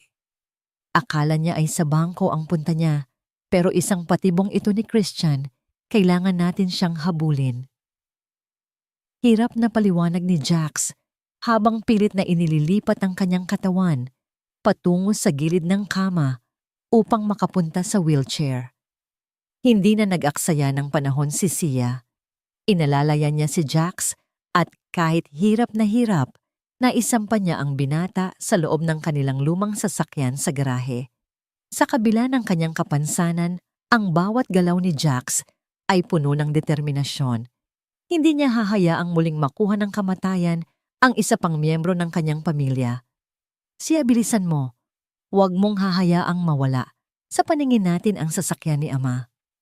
Sigaw ni Jax habang mahigpit na nakahawak sa dashboard. Humaharurot ang sasakyan sa madilim na kalsada. Ang ugong ng makina ay tila isang galit na hayop na humahabol sa biktima nito. Sa bawat kurbada ng daan, nararamdaman ni Jax ang panganib. Sinubukan niyang tawagan ng cellphone ni Victor, ngunit tanging ang malamig na boses ng operator ang sumasagot. Walang silbi, hindi niya sinasagot. Hiyaw ni Jax sa gitna ng desperasyon. Sia ang susi. Ang antena sa dulo nito ay isang signal transmitter. Kapag narating ni ama ang bangko at ipinasok ang susi sa vault, magsasara ang circuit at sasabog ang kotse kasama siya. Diyos ko, Jax! Bakit ganon kalupit si Christian? Umiiyak na tanong ni Sia habang pilit na pinatatakbo ang sasakyan sa pinakamabilis na makakaya nito. Dahil ang multo ni Ian ay hindi siya tinatantanan Sia. Sagot ni Jax ang kanyang mga mata ay nakatitig sa unahan. Ang pagkamatay ni Ian ay hindi isang aksidente at ang pagpatay sa akin ay hindi lang tungkol sa pera. Ito ay tungkol sa pag-ubos sa lahat ng herederong magsasabi ng katotohanan. At ngayon, si Ama naman ang isusunod niya para tuluyan ng mapa sa kanya ang lahat. Habang papalapit sila sa direksyon ng bangko sa Makati, nakita nila ang sasakyan ni Victor. Mabilis itong nagpapatakbo, tila nagmamadaling matapos ang lihim na misyong ibinigay sa kanya ni Christian. I-overtake mo siya. Siya igit-git mo ang sasakyan niya, utos ni Jax. Isang matinding tensyon ang bumalot sa kanila. Ang tunog ng mga gulong na kumikis-kis sa aspalto ay tila isang babala ng kamatayan. Nang makatabi na nila ang sasakyan ni Victor, pilit na kumatok si Jax sa bintana at sumigaw ng buong lakas. Ama, ihinto mo ang kotse. Isang bomba yan. Ama, makinig ka sa akin. Lumingon si Victor. Bakas sa kanyang mukha ang pagtataka at kalituhan. Sa halip na huminto, tila lalo pang bumilis ang takbo nito dahil sa taranta. Sa dashboard ng kotse ni Victor, nagsimulang kumislap ang isang maliit na pulang ilaw, isang timer na nagsimulang magbilang Siya, wala na tayong oras. Isalubong mo ang sasakyan natin sa harap niya. Pero Jax, baka madamay tayo. Gawin mo na. Sa isang mabilis na pagpihit ng manibela, hinarang ni Sia ang kanilang sasakyan sa tapat ng sasakyan ni Victor. Isang malakas na tunog ng pagpreno ang umalingaw-ngaw sa buong kalsada. Ang pag-untog ng dalawang sasakyan ay nagdulot ng isang matinding yugyog, ngunit sa kabutihang palad, pareho silang huminto bago pa marating ang harap ng bangko. Mabilis na gumapang si Jax palabas ng sasakyan at patungo sa pinto ni Victor. Malabas ngayon din. Hinila ni Jax si Victor palabas ng kotse. Halos magkandapa-dapa sila sa paglayo. Ilang sandali pa isang nakabibinging dagundong ang narinig. Ang sasakyan ni Victor ay nilamon ng apoy. Isang malakas na init ang humampas sa kanilang mga likuran at ang liwanag ng pagsabog ay nagmistulang araw sa gitna ng gabi. Nakahiga sila sa kalsada, hinihingal at nanginginig. Tumingin si Victor sa kanyang nasusunog na sasakyan at pagkatapos ay sa kanyang anak na pilay na nagligtas sa kanya. Jax, anak, patawarin mo ako. Hikbi ni Victor habang niyayakap si Jax sa gitna ng kalsada. Tama ka. Nilinlang ako ni Christian. Akala ko ay maililigtas ko ang pamilya natin sa pamamagitan ng pagkuha sa dokumento ni Ian. Wala nang dokumento doon, Ama. Ang dokumento ay nasa puso natin, sabi ni Jax habang pinagmamasdan ang naglalagablab na apoy. Ngunit sa gitna ng kanilang pagdadalamhati, isang itim na van ang dahan-dahang huminto, ilang metro ang layo sa kanila. Bumukas ang pinto at lumabas si Christian. Hawak niya ang isang baril at ang kanyang mukha ay puno ng matinding galit, ang mukha ng isang taong wala nang balak itago ang kanyang pagiging demonyo. Sayang, sabi ni Christian ang kanyang boses ay malamig gaya ng yelo. Akala ko ay matatapos na ang lahat sa isang pagsabog lang. Mukhang kailangan ko talagang madumihan ang sarili kong mga kamay. Christian, tama na ito. Sigaw ni Victor habang tumatayo sa harap ni Jax para protektahan ito. Kapatid mo ako. Pinatay mo na si Ian, huwag mo nang ituloy ito. Tumawa ng malakas si Christian, isang tawa na tila nanggagaling sa kailaliman ng impyerno. Kapatid ni, hindi mo nga alam ang tunay na kwento, Victor. Si Ian. Hindi ko siya pinatay dahil sa pera. Pinatay ko siya dahil siya ang simbolo ng lahat ng hindi ko nakuha. At ikaw, Jax.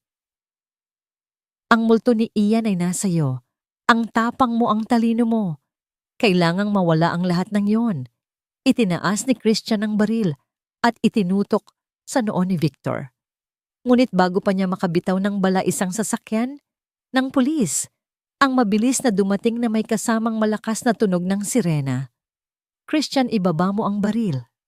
Sigaw ng isang opisyal. Sa gitna ng kaguluhan, mabilis na pumasok si Christian sa kanyang van at humarurot palayo. Isang habulan ang nagsimula, ngunit naiwan sina Jax, Victor at Sia sa gitna ng kalsada, napapaligiran ng usok at apoy. Nang makabalik sila sa mansyon, sinalubong sila ni Patricia. Ngunit ang kanyang mukha ay hindi nagpapakita ng relief. Tila mas lalo siyang natakot nang makita silang ligtas. "Patricia, buhay kami," sabi ni Victor habang papasok sa sala. Hindi sumagot si Patricia. Sa halip lumapit siya kay Jax at kinuha ang recorder na hawak nito kanina. "Nasaan ang susing iyon, Jax? Ibigay mo sa akin." Nagtaka si Jax. "Ina, bakit mo hinahanap ang susi?" "Ang ama ko ay muntik nang mamatay dahil doon. Ibigay mo sa akin ang ebidensya, Jax." Sigaw ni Patricia, ang kanyang boses ay nanginginig sa takot. Hindi mo naiintindihan. Kapag nalaman nila ang totoo tungkol kay Ian, hindi lang si Christian ang makukulong. Pati ako. Pati tayo. Nabitawan ni Jax ang kanyang nanginginig na kamay sa armrest ng wheelchair. "Anong ibig mong sabihin? Kasabwat ka ba talaga sa pagkamatay ng sarili mong anak?" Dahan-dahang napaupo si Patricia sa sofa at tinakpan ang kanyang mukha. "Hindi ko ginusto, Jax. Pinilit ako ni Christian. Sabi niya, kung hindi ko papatay ng bata, ibubunyag niya sa ama mo na hindi mo siya tunay na anak, na si Ian ay anak ng ibang lalaki." Ang katahimikan sa sala ay tila isang malakas na sampal sa lahat. Tumingin si Victor kay Patricia ng may matinding pandidiri at sakit. Ang pundasyon ng kanilang pamilya ay tuluyan ng gumuho. "Anong sinabi mo?" Bulong ni Victor. Ang hangin sa loob ng mansyon ay tila naging lason matapos ang pag-amin ni Patricia. Nakatayo si Victor sa gitna ng sala, ang kanyang mga kamay ay nanginginig at ang kanyang mukha ay bakas ng matinding pagkadismaya. Ang babaeng minahal niya at pinagkatiwalaan sa loob ng maraming dekada ay umamin na naging instrumento sa pagkamatay ng kanilang panganay na anak. "Hindi ko na alam kung sino ka, Patricia." Bulong ni Victor, ang kanyang boses ay puno ng pait. "Ang buong buhay natin ay binuo sa ibabaw ng mga bangkay at kasinungalingan." Hindi makapagsalita si Patricia. Nakaluhod siya sa sahig, humihikbi at pilit na humahawak sa laylayan ng suit ni Victor, ngunit tinabig siya ng lalaki. Sa gitna ng kaguluhang ito, nanatiling kalmado si Jax, bagamat ang kanyang puso ay tila dinidikdik. Tiningnan niya ang video message sa kanyang telepono. Ang mekanikong si RC ang tanging saksi na makakapagturo kay Christian bilang utak ng pagsabog ay nasa panganib. "Kailangang matapos na ito ngayon," sabi ni Jax. Ang kanyang boses ay malamig at puno ng determinasyon. "Anak, huwag kang pupunta roon. Isang patibong yan." Pakiusap ni Victor. "Tatawag tayo ng mga pulis. Kung darating ang mga pulis nang hindi ako kasama, papatayin niya si RC. At kapag namatay si RC, mawawala ang huling piraso ng ebidensya laban sa kanya." Sagot ni Jax habang itinutulak ang kanyang wheelchair patungo sa pintuan. "Ama, sa loob ng 5 taon natuto akong mabuhay sa dilim. Alam ko kung paano mag-isip ang mga gaya ni Christian. Mas masahol pa sa mga asong gala ang hinarap ko sa lansangan. Sasama ako." Presinta ni Sia, ang kanyang mga mata ay determinadong tumititig kay Jax. "Alam ko ang pasikot-sikot sa Pier 4. Doon dinadala ni Christian ang mga ilegal na kargamento ng kumpanya." Tumango si Jax. Hindi na sila nag-aksaya ng panahon. Habang binabaybay ang daan patungo sa daungan, binalot sila ng katahimikan. Ang ulan ay nagsimulang pumatak ng malakas, tila nakikiramay sa bigat ng sitwasyon.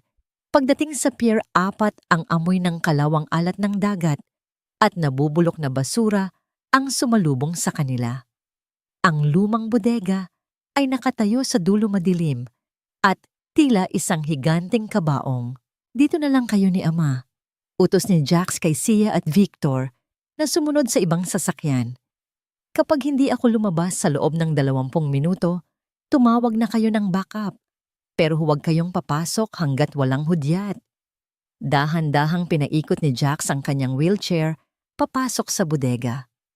Ang tunog ng mga gulong sa maduming semento ay tila isang mabagal na orasan ng kamatayan. Sa gitna ng bodega sa ilalim ng isang nag-iisang bumbilya na kumikislap, nakatali si RC sa isang silya. Bugbog sarado ang mukha nito at halos hindi na makadilat. Mula sa madilim na sulok, lumabas si Christian. Hawak niya ang isang baril at ang kanyang mukha ay may nakapangingilabot ng ngiti. Maligayang pagdating, Jax. Akala ko ay hindi ka na darating dahil abala kayo sa pag-aaway sa loob ng inyong masayang pamilya. Pang-uuyam ni Christian. Pakawalan mo siya, Christian. Ako ang kailangan mo. Hindi ba sabi ni Jax habang tumitigil ang kanyang wheelchair, ilang metro ang layo sa tito. Siyempre ikaw, pero kailangan ko rin ang recorder at ang lahat ng ebidensyang hawak mo. Sagot ni Christian habang dahan-dahang lumalapit. Itinutok niya ang baril sa noo ni Jax. Alam mo, hangad ko talagang maging maayos ang lahat. Kung namatay ka lang sana sa pagsabog na yon, hindi na sana tayo umabot sa ganito. Bakit, Christian? Bakit kailangang pumatay ng sariling kadugo? Tanong ni Jax, pilit na pinapatagal ang oras. Kadugo. Tumawa ng malakas si Christian, isang tawang puno ng baliw na katuwaan. Ang dugo ay mantsalang sa sahig, Jax. Ang mahalaga ay ang kapangyarihan. Noong pinatay ko si Ian, naramdaman ko ang unang pagkakataon na ako ang may kontrol. Si Victor ay laging mas magaling, mas matalino, mas mahal ni Ama. Pero ako ang may hawak ng buhay at kamatayan ng kanyang mga anak. Nilinlang mo rin si Ina. Dagdag ni Jax. Sinabi mo sa kanya na hindi ako anak ni Ama para mapilit mo siyang saktan si Ian. Tumango si Christian ng may pagmamalaki. Isang simpleng kasinungalingan para sa isang desperadang babae. At naniwala siya. Ang totoo, Jax, ikaw ay tunay na anak ni Victor. Pero ang pagdududa ay mas matindi kaysa sa katotohanan. Iyon ang pumatay kay Ian, ang takot ng iyong ina. Isang matinding puot ang naramdaman ni Jax, ngunit hindi siya nagpadala sa emosyon. Alam niyang may nakatagong recorder sa kanyang wheelchair na naka-livestream sa cellphone ni Victor at sa mga pulis na nakapaligid na sa labas. Ngayon ibigay mo sa akin ang recorder, utos ni Christian habang kinakasa ang baril. Nasa ilalim ito ng upuan ko, sabi ni Jax. Kunin mo kung kaya mo. Nang yumuko si Christian para abutin ang ilalim ng wheelchair, mabilis na ginamit ni Jax ang kanyang mga kamay. Sa loob ng 5 taon, ang kanyang mga braso ang naging paa niya. Hinawakan niya ang pulso ni Christian at buong lakas itong pinalipit. Isang tunog ng pagkabali ng buto ang narinig, kasabay ng pagsigaw ni Christian sa matinding sakit. Nabitiwan ni Christian ang baril. Sa kabila ng kanyang kapansanan sa binti, ginamit ni Jax ang bigat ng kanyang wheelchair para itulak si Christian patungo sa mga nakasalansang bakal na barrels. Isang malakas na kalabog ang umalingaw-ngaw sa buong bodega. Akala mo ba ay mahina ako dahil hindi ako makalakad? Ang banta ni Jax habang mabilis na kinukuha ang baril na nahulog sa sahig. Ang lansangan ang nagturo sa akin na ang tunay na lakas ay wala sa binti, kundi sa tatag ng loob. Nagpumigla si Christian kahit na nakalaylay ang kanyang braso dahil sa bali. Sa kabila ng sakit, nagawa niyang kumuha ko ng isang matalim na piraso ng bakal sa sahig. Hindi ka lalabas ng buhay dito, Jax. Mabilis na sumugod si Christian kay Jax, tila isang hayop na nasusukol. Ngunit bago pa man siya makalapit, mabilis na pinaikot ni Jax ang kanyang wheelchair para umiwas. Sa kasamaang palad, dahil sa madulas na sahig at sa ulan na tumutulo, mula sa butas na bubong nawalan ng balanse ang wheelchair ni Jax at tumama ito sa isang matulis na kanto ng makina. Tumilapon si Jax sa sahig. Ang kanyang wheelchair ay nawasak. Nakahiga siya sa maduming semento, Hirap na igalaw ang kanyang katawan. Dahan-dahang lumapit si Christian, ang matalim na bakal ay nakataas. Ngayon tapos na ang laro, sobrinyo. Sa impyerno mo na ituloy ang iyong paghihiganti. Itataas na sana ni Christian ang bakal para itarak sa dibdib ni Jax nang biglang bumukas ang malaking pinto ng bodega. Isang malakas na liwanag mula sa mga sasakyan ng pulis ang bumulaga sa kanila. Ibagsak ang sandata. Sigaw ng mga pulis. Mabilis na dinaluhan ni Victor at ni Sia si Jax habang ang mga pulis ay pilit na pinadapa si Christian sa madulas at maduming semento. Ang tunog ng mga posas na kumakandado sa mga pulso ni Christian ay tila isang matamis na musika sa pandinig ni Jax, isang tunog na naghuhudyat ng pagtatapos ng 5 taong pagtatago sa dilim. Layo, bitawan niyo ako. Bulyaw ni Christian, ang kanyang mukha ay nakadikit sa malamig na semento, pilit na kumakawala sa mga opisyal. Wala kayong ebidensya. Mga kasinungalingan lang ang lahat ng ito. Lumapit si Jax gamit ang kanyang mga kamay para umupo ng tuwid sa sahig kahit na wasak na ang kanyang wheelchair. Tinitigan niya ang kanyang tito nang may matinding pait. Narinig ng mga pulis ang lahat, Christian. Sabi ni Jax, ang kanyang boses ay malamig at matatag. Ang live stream mula sa aking wheelchair ay direktang nakarating sa presinto. Ang pag-amin mo tungkol kay Ian tungkol sa aksidente ko, lahat ay recorded na. Isang nakapangingilabot na tawa ang kumawala kay Christian. Akala mo ba ay tapos na? Jax, akala mo ba ay ikaw ang panalo? Tingnan mo ang iyong ama. Tingnan mo ang lalaking nagligtas sa'yo. Nagtaka si Jax at lumingon kay Victor. Nakatayo ang kanyang ama, ilang metro ang layo, ang muka ay maputla at ang mga mata ay nakatitig sa kawalan. Hindi ito ang mukha ng isang amang nagtagumpay. Ito ang mukha ng isang taong huling-huli sa sariling kasalanan. Ano ang ibig mong sabihin? Tanong ni Jax. Tanungin mo siya, Jax. Sigaw ni Christian habang kinakaladkad siya ng mga pulis patungo sa labas ng bodega. Tanungin mo siya kung bakit siya pumayag na manahimik tungkol kay Ian kapalit ng mga proyekto sa gobyerno. Hindi lang ako ang pumatay kay Ian, Jax. Ang ama mo ang nagbayad para sa katahimikan ng doktor. Nanigas si Jax. Tumingin siya kay Victor, naghahanap ng pagtanggi, ngunit tanging pagyuko lamang ang isinagot ng kanyang ama. Sa sandaling iyon, naramdaman ni Jax na ang bodega ay tila mas lalong dumilim. Ang amoy ng alat at kalawang ay tila naging amoy ng pagkabulok ng sarili niyang pamilya. Inalalayan ni Sia si Jax patungo sa sasakyan ng pulis upang makauwi. Si RC naman ay mabilis na isinakay sa ambulansya. Mukhang tapos na ang gabi, ngunit ang bawat patak ng ulan sa bintana ng sasakyan ay tila nagpapaalala kay Jax na ang katotohanan ay may iba pang mga sanga. Pagdating nila sa mansyon, sinalubong sila ni Jacinta na umiiyak at may hawak na isang puting sobre.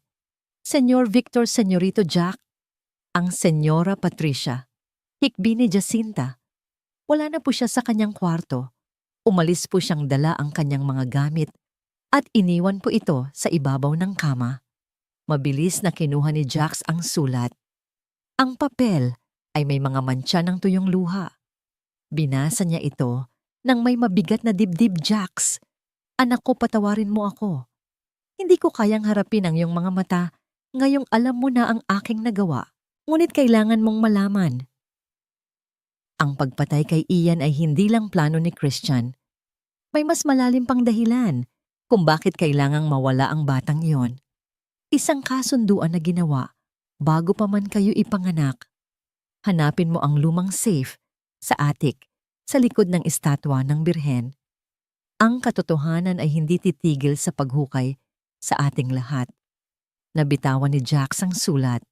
Tumingin siya sa itaas ng mansyon, sa madilim na bahagi ng attic na matagal nang hindi nabubuksan. Amak, tawag ni Jax kay Victor, ang kanyang boses ay puno ng panginginig. May kailangan pa ba kaming malaman? Bago pa makasagot si Victor, muling tumunog ang doorbell ng mansyon.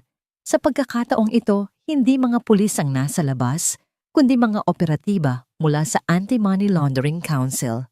Victor Mendonca, may warrant kami para suriin ang lahat ng ari-arian ng pamilyang ito dahil sa hinala ng malawakang pandaraya at pakikipagsabwatan sa mga krimen ni Christian Mendonca.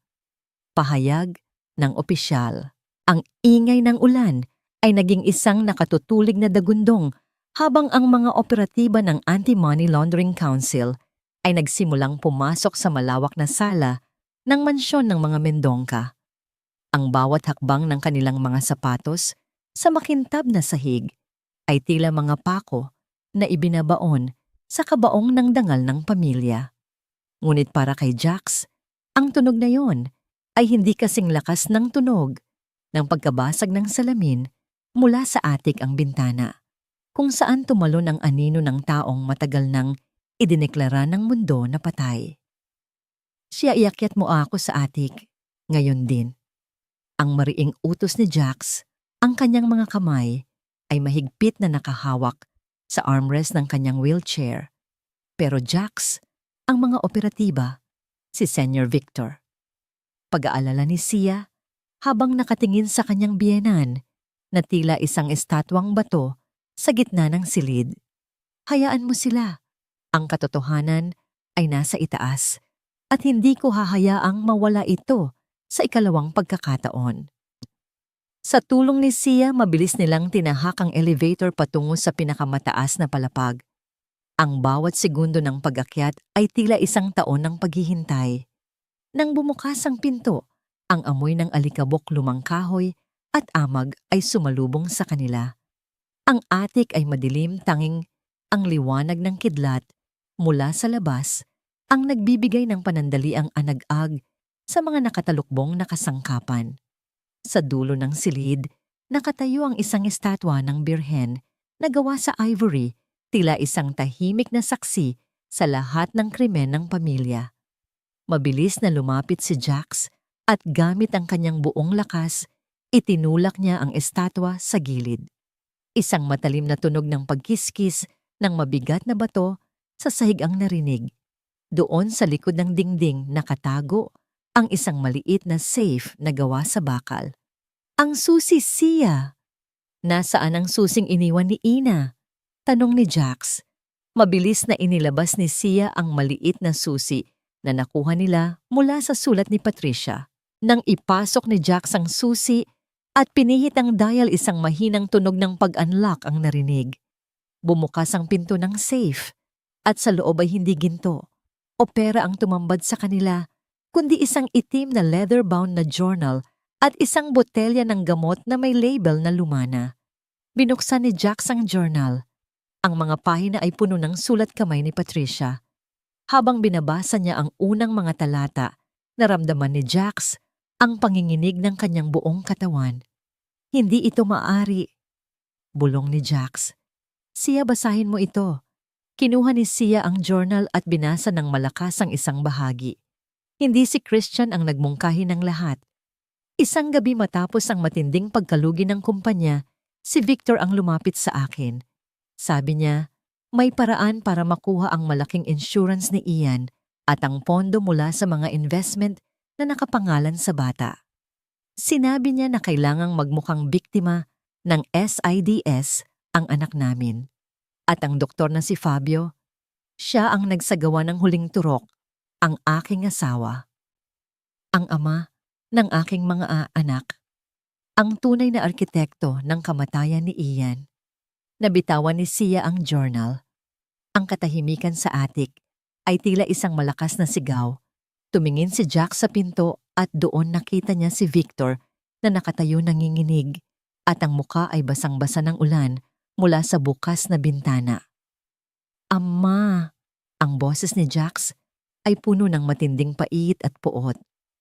Ang buong buhay ko, ang buong 5 taon ko sa lansangan, ang akala ko ay biktima ka rin. Akala ko ay mahina ka lang dahil sa takot mo kay Christian. Pero ang totoo, ikaw ang master ng lahat ng ito. Dahan-dahang lumapit si Victor, ang kanyang mga hakbang ay tila isang taong wala na sa sariling pag-iisip. Ginawa ko yon para sa atin, Jax. Ang kumpanya ay babagsak na noon. Mawawalan tayo ng lahat. Ang mansyong ito ang yaman niyo. Lahat iyan ay dahil sa sakripisyong yon. Sakripisyo sigaw ni Jax, isang sigaw na nagmula sa kailaliman ng kanyang kaluluwa. Ngunit sa pagkakataong ito, si Sia na ang gumawa ng hakbang. Lumapit si Sia at dinaluhan si Victor ng isang malakas at nakabibinging sampal. Isang tunog ng palad na tumama sa pisngi ang narinig na nagpatigil sa pag-iyak ng matanda. Wala kayong karapatang sabihin ang salitang mahal. Sigaw ni Sia, ang kanyang mga mata ay nagniningning sa galit. Binenta niyo ang buhay ng mga anak niyo. Ginawa niyo akong bilanggo ni Christian para lang mapagtakpan ang inyong mga bahid. Kayo ang tunay na halimaw sa mansyong ito. Kinuha ni Sia ang journal at itinaas ito sa harap ni Victor. Naririnig niyo ba ang mga pulis sa ibaba? Naririnig niyo ba ang AMLC? Hindi na kayo makakalabas dito ng malinis. Ang journal na ito ang magiging hatol sa inyo. Habang nagaganap ang tensyon sa attic, muling narinig ang isang malakas na tunog mula sa ibaba, ang tunog ng isang sasakyang mabilis na humaharurot. Ang doktor na si Fabio ay sinusubukang tumakas gamit ang kotse ni Christian. Hindi siya makakatakas, sabi ni Jax habang mabilis na itinutulak ang kanyang wheelchair patungo sa elevator. Sia, tawagan mo ang mga pulis sa labas. Ibigay mo ang deskripsyon ng kotse. Nang makababa sila sa sala, ang eksena ay punong-puno ng kaguluhan. Ang mga operatiba ay may mga hawak ng kahon ng ebidensya.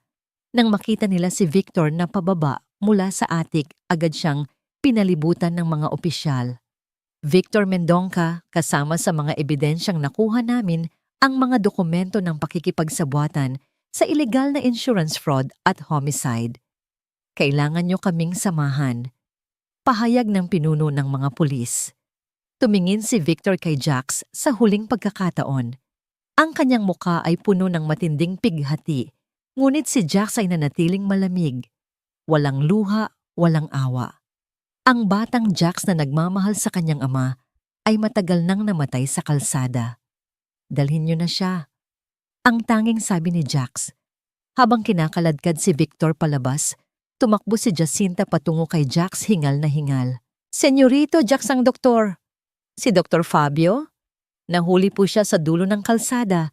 Naaksidente po ang kotse niya dahil sa sobrang bilis. Buhay ba siya? Tanong ni Jax. Buhay po, pero malubha ang lagay.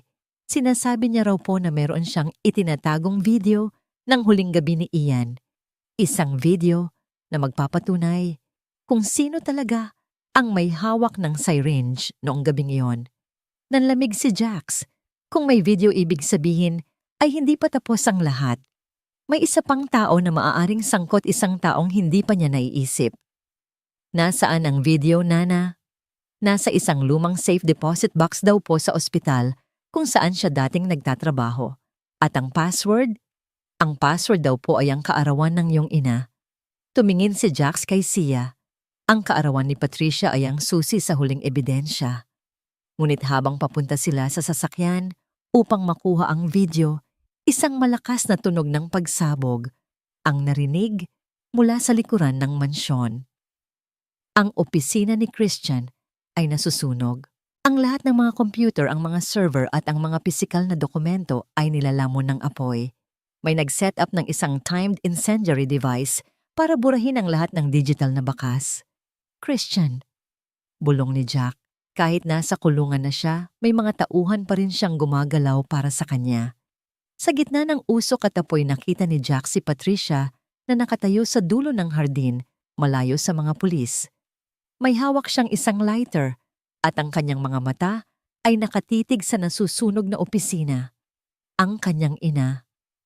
Ang taong akala ni Jax ay biktima, ay siya palang nagbubura ng mga huling ebidensya na magdidiin sa pamilya.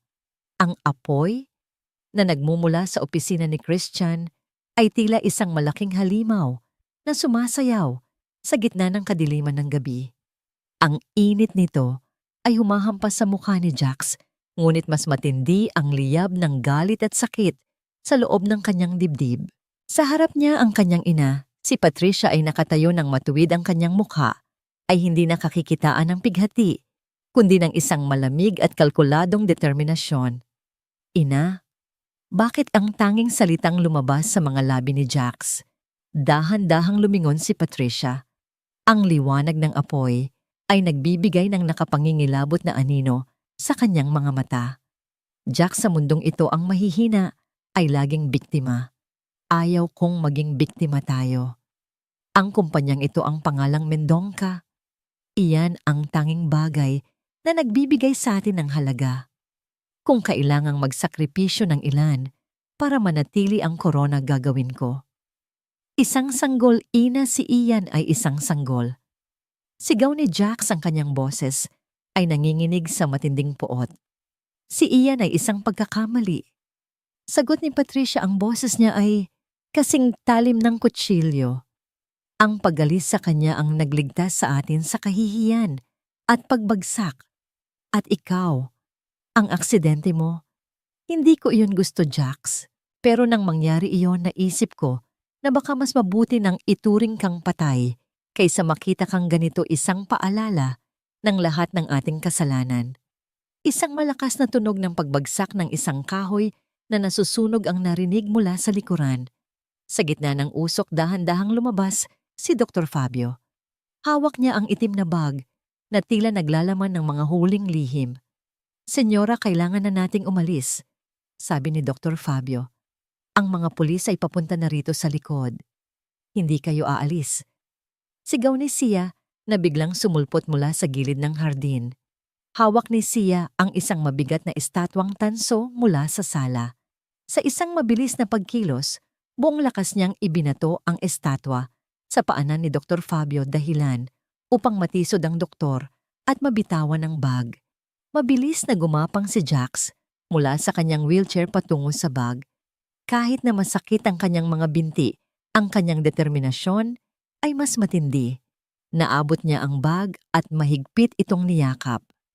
Bitawan mo yan, Jax, sigaw ni Patricia habang sinusubukang lapitan ng anak. Ngunit bago pa man mahawakan ni Patricia si Jax, isang malakas na tunog ng sirena at ang liwanag ng mga flashlight ang bumulaga sa kanila. Ang mga pulis na pinangunahan ng opisyal na may hawak ng kaso ni Christian ay mabilis na pinalibutan ang hardin. Patricia, Mendonca, Dr. Fabio, sumama kayo sa amin ng mapayapa. Ang utos ng opisyal. Tumingin si Patricia sa paligid.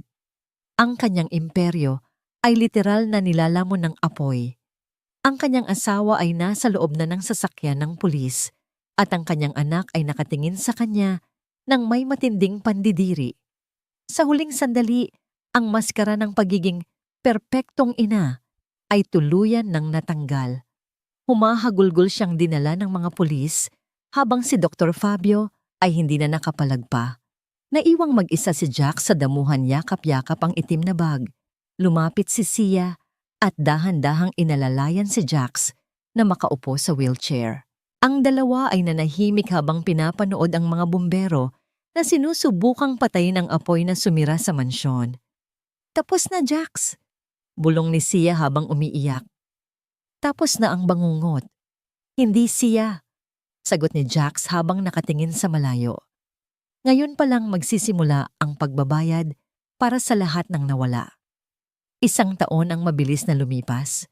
Ang sementeryo ng Heritage Park ay nananatiling tahimik, ngunit sa pagkakataong ito, wala nang mabigat na kumot ng pighati. Nakatayo si Jax sa tapat ng isang bagong puntod. Hindi na siya nakaupo sa wheelchair.